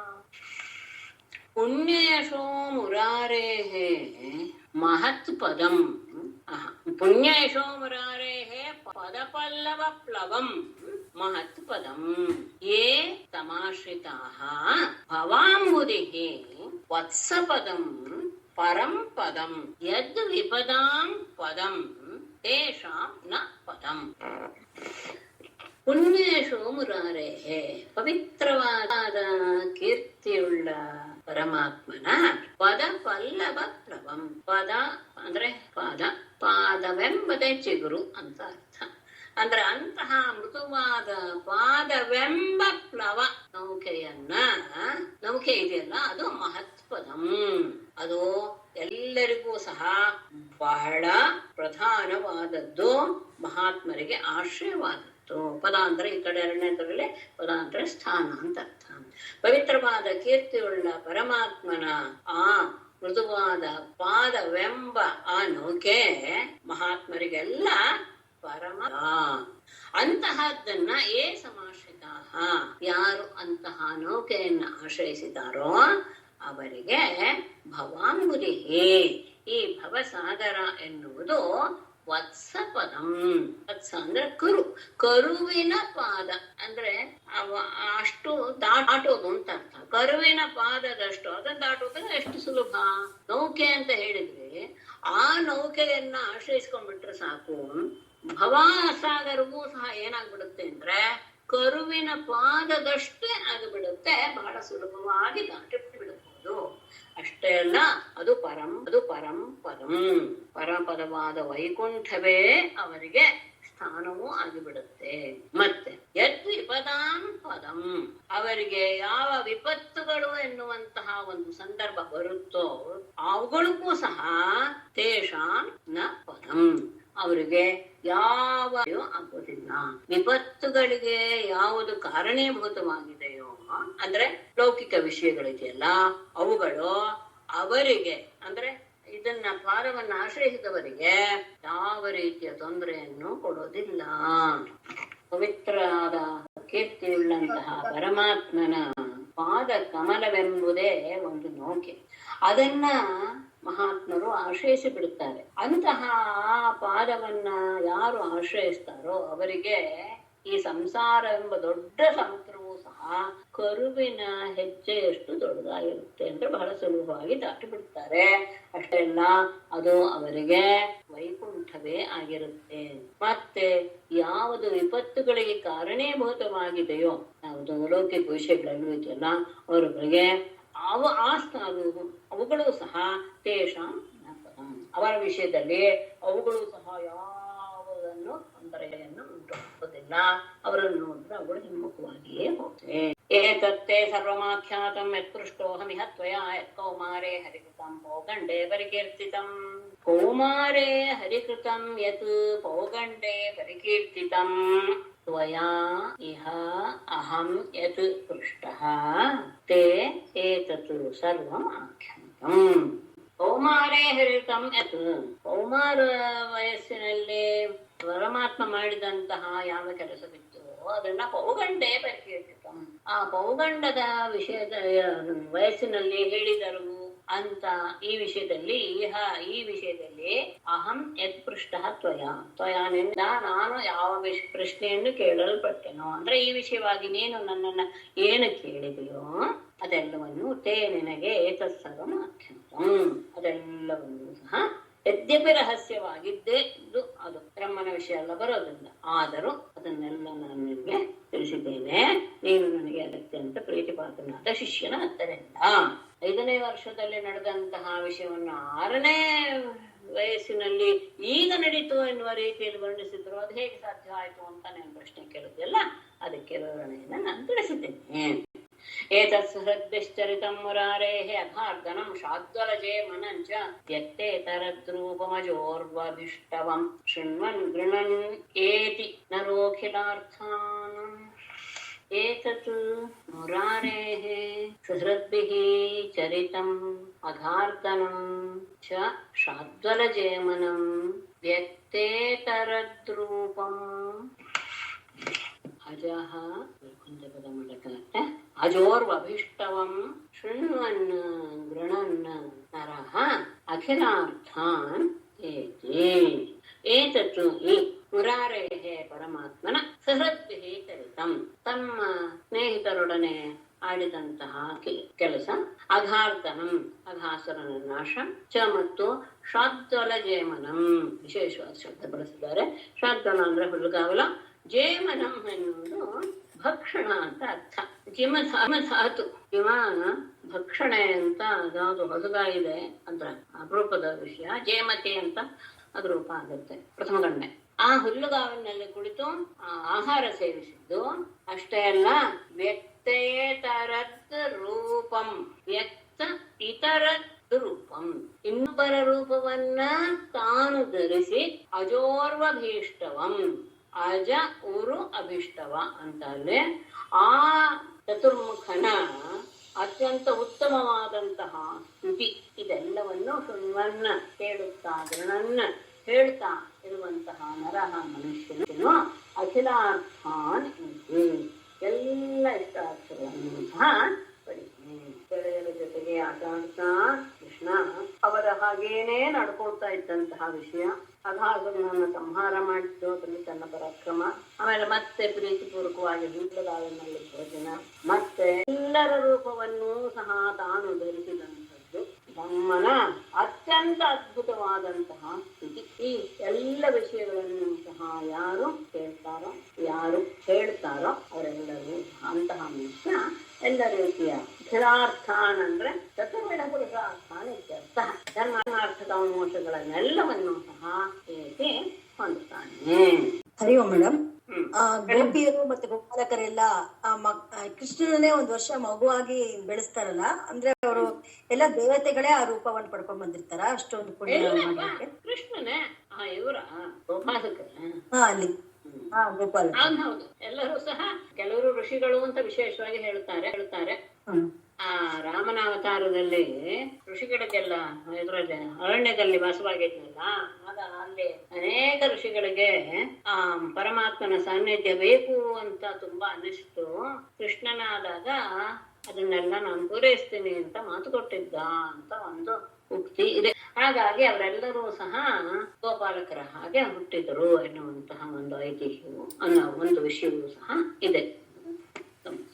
ಗೋಪಿಯರು ಅವರೆಲ್ಲರೂ ಸಹ ದೇವತೆಗಳು ದೇವತಾ ಸ್ತ್ರೀಯರು. ಬ್ರಹ್ಮ ಅಲ್ಲೇ ಹೇಳಿದಾನೆ, ಎಲ್ಲರೂ ಸಹ ನೀವು ನಿಮ್ಮ ನಿಮ್ಮ ತಕ್ಕದಾದಂತಹ ಪಾತ್ರವನ್ನು ವಹಿಸಬೇಕು ಮುಂದಿನ ಕೃಷ್ಣನ ಅವತಾರದ ಸಂದರ್ಭದಲ್ಲಿ ಅಂತ. ಮತ್ತೆ ಇನ್ನೊಂದು ವಿಶೇಷ ಹೇಳ್ತಾರೆ, ಆ ರಾಮನ ಬಗ್ಗೆ ಅತ್ಯಂತ ಪ್ರೀತಿ ಇದ್ದಂತಹವರು ಸಹ ಇದ್ದವರು ಸ್ತ್ರೀಯರಾಗಿ ಜನಿಸಿದ್ರು ಅಂತ. ಯಾಕೆಂದ್ರೆ ಆ ರೀತಿಯಾಗಿ ಪರಮಾತ್ಮನನ್ನ ನಾವು ನೋಡಬೇಕು ಅಂತ ಭಾವಿಸಿದವರು ಸಹ ಸ್ತ್ರೀಯ ರೂಪದಲ್ಲಿ ಅವರು ಜನ್ಮ ತಾಳಿದರು. ಯಾಕೆಂದ್ರೆ ಪರಮಾತ್ಮನ ಏನು ಅಂಗಸೌಖ್ಯವೂ ಸಹ ತಮಗೆ ಬೇಕು ಎನ್ನುವಂತಹ ಭಾವ ಇದ್ದವರಿಗೆ ಆ ರೀತಿಯಾದಂತಹ ಜನ್ಮವೂ ಸಹ ಉಂಟಾಯಿತು ಅಂತ ಅದು ವಿಷಯ ಹೇಳ್ತಾರೆ. ಇರ್ಬೋದು ಅಂದ್ರೆ ಅದು ಆಮೇಲೆ ಗೋಪಿಯರು ರಾಸಕ್ರೀಡೆ ಆಡ್ಬೇಕಾದ್ರೆ ಬರೋ ಗೋಪಿ ಅಂತ ಅದು. ಅಲ್ಲ, ಇಲ್ಲಿ ನಾವು ಸ್ವಲ್ಪ ಗಮನಿಸ್ಬೇಕು. ಇಲ್ಲಿ ಯಾರೂ ಸಹ ಅವನ ರಾಸಕ್ರೀಡೆಯ ವಿಷಯವನ್ನ ಅಂದ್ರೆ ಗೊತ್ತಾಗತ್ತೆ. ಆತ 9 ವರ್ಷದವನಮ್ಮ, ಆಗ 7 ವರ್ಷದವನು ಎಲ್ಲ 9 ವರ್ಷದವನು. ಇವರೆಲ್ಲರೂ ಸಹ ವಿವಾಹಿತರು ಗೋಪಿಕಾ ಸ್ತ್ರೀಯರು. ಅಲ್ಲ, ಅದನ್ನ ಸಂದರ್ಭ ಬಂದಾಗ ನಿಮ್ಗೆ ಗೊತ್ತಾಗುತ್ತೆ. ಈಗಲೇ ಬೇಡ ತಲುಪಿಸಿ, ಯಾಕೆ ಅವಾಗ ನಿಮ್ಮ ಮನಸ್ಸಿನ ಹೇಗಿರುತ್ತೋ ತಪ್ಪಾಗಿರುತ್ತೆ, ಅದಕ್ಕೆ ಸರಿಯಾಗಿ ಹೋಗಿ ಮಾತ್ರದವರು ಮಗುವಾಗೆ ಅವನನ್ನ ಆಡಿಸ್ಬೇಕು ಅನ್ನೋ ಒಂದು ಆಸೆ ಇಟ್ಕೊಂಡಿದ್ರಿಂದ ಅವ್ರು ಹಾಗೆ ಹುಟ್ಟಿದ್ರು. ಇವರು ಈ ತರ ಅವರವರಿಗೆ ಯಾವ ಯಾವ ಭಾವ ಇತ್ತೋ ಪರಮಾತ್ಮನಲ್ಲಿ ಅದಕ್ಕನುಗುಣವಾದಂತಹ ಇದರಲ್ಲಿ ರೀತಿಯಲ್ಲೇ ಅವರವರ ಜನ್ಮ ಆಯ್ತು. ಸರಿ, ಧನ್ಯವಾದ. 58ನೇ ಶ್ಲೋಕದಲ್ಲಿ ಪದಂ ನ ತೇಷಾಂ ಪದಂ, ಅದು ಅದಕ್ಕೆ ಇನ್ನೊಂದ್ಸರಿ ಅದ ಅರ್ಥ ಹೇಳಿ ಮೇಡಮ್. ಅದಕ್ಕೆ 58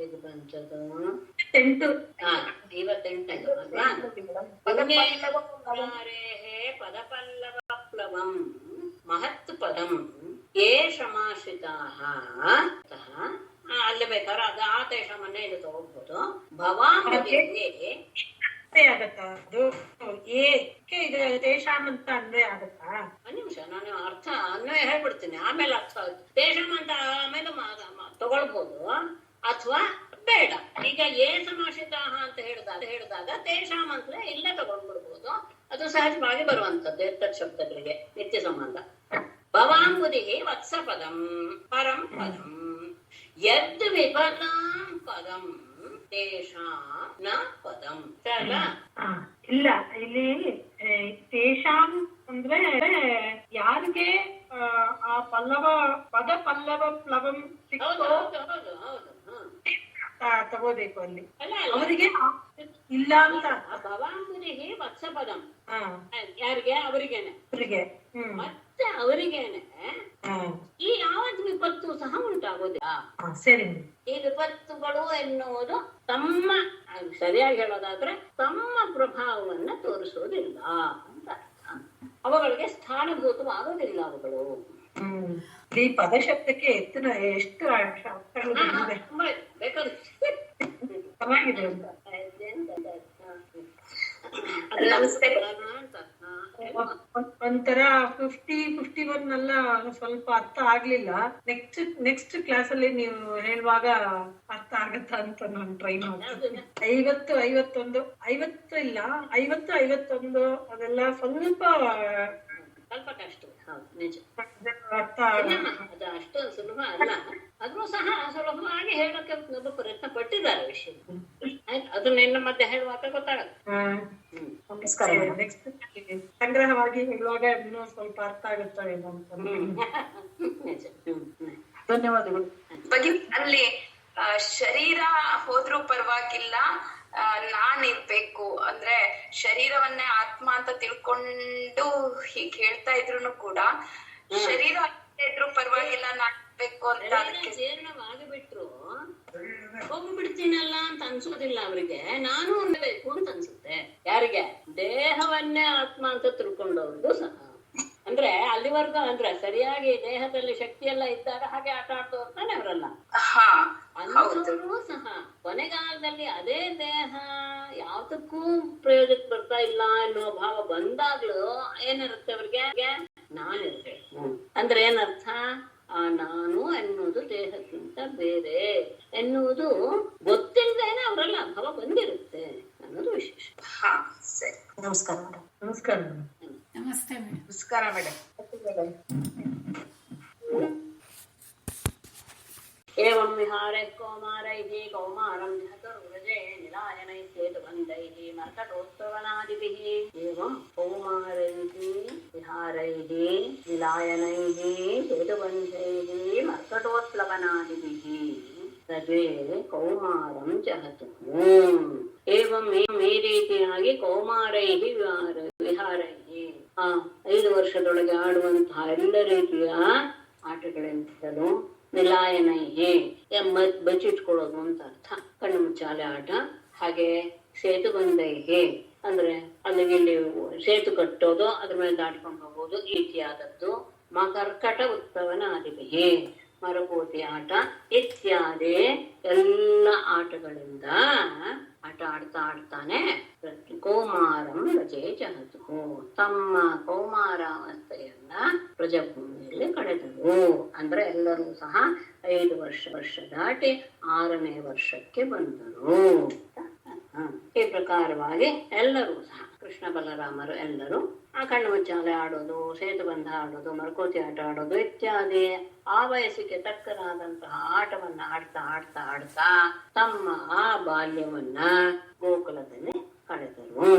ಏವಂ ವಿಹಾರೇ ಕೌಮಾರೈಃ ಕೌಮಾರಂ ಜಹತುರ್ವ್ರಜೇ ನಿಲಾಯನೈಃ ಸೇತುಬಂಧೈಃ ಮರ್ಕಟೋತ್ಪ್ಲವನಾದಿಭಿಃ.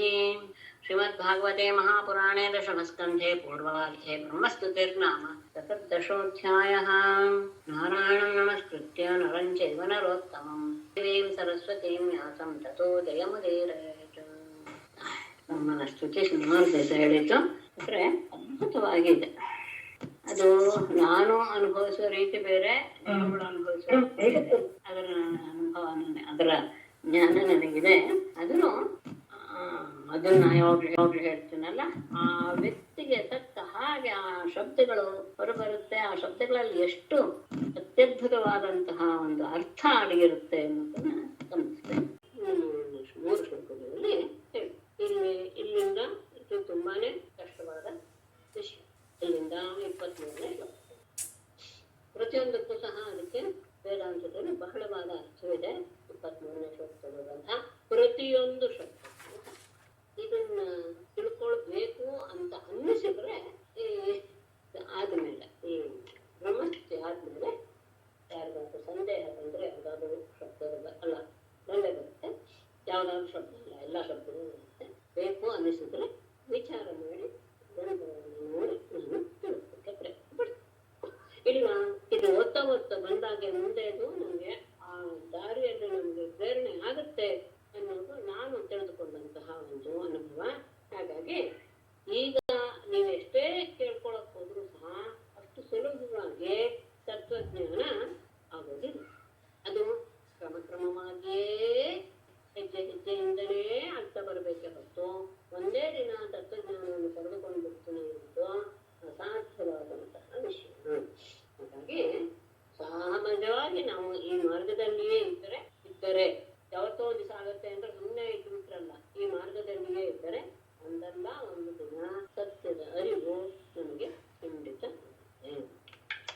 ನಾರಾಯಣಂ ನಮಸ್ಕೃತ್ಯ ನರಂ ಚೈವ ನರೋತ್ತಮಂ ದೇವೀಂ ಸರಸ್ವತೀಂ ವ್ಯಾಸಂ ತತೋ ಜಯಮುದೀರಯೇತ್.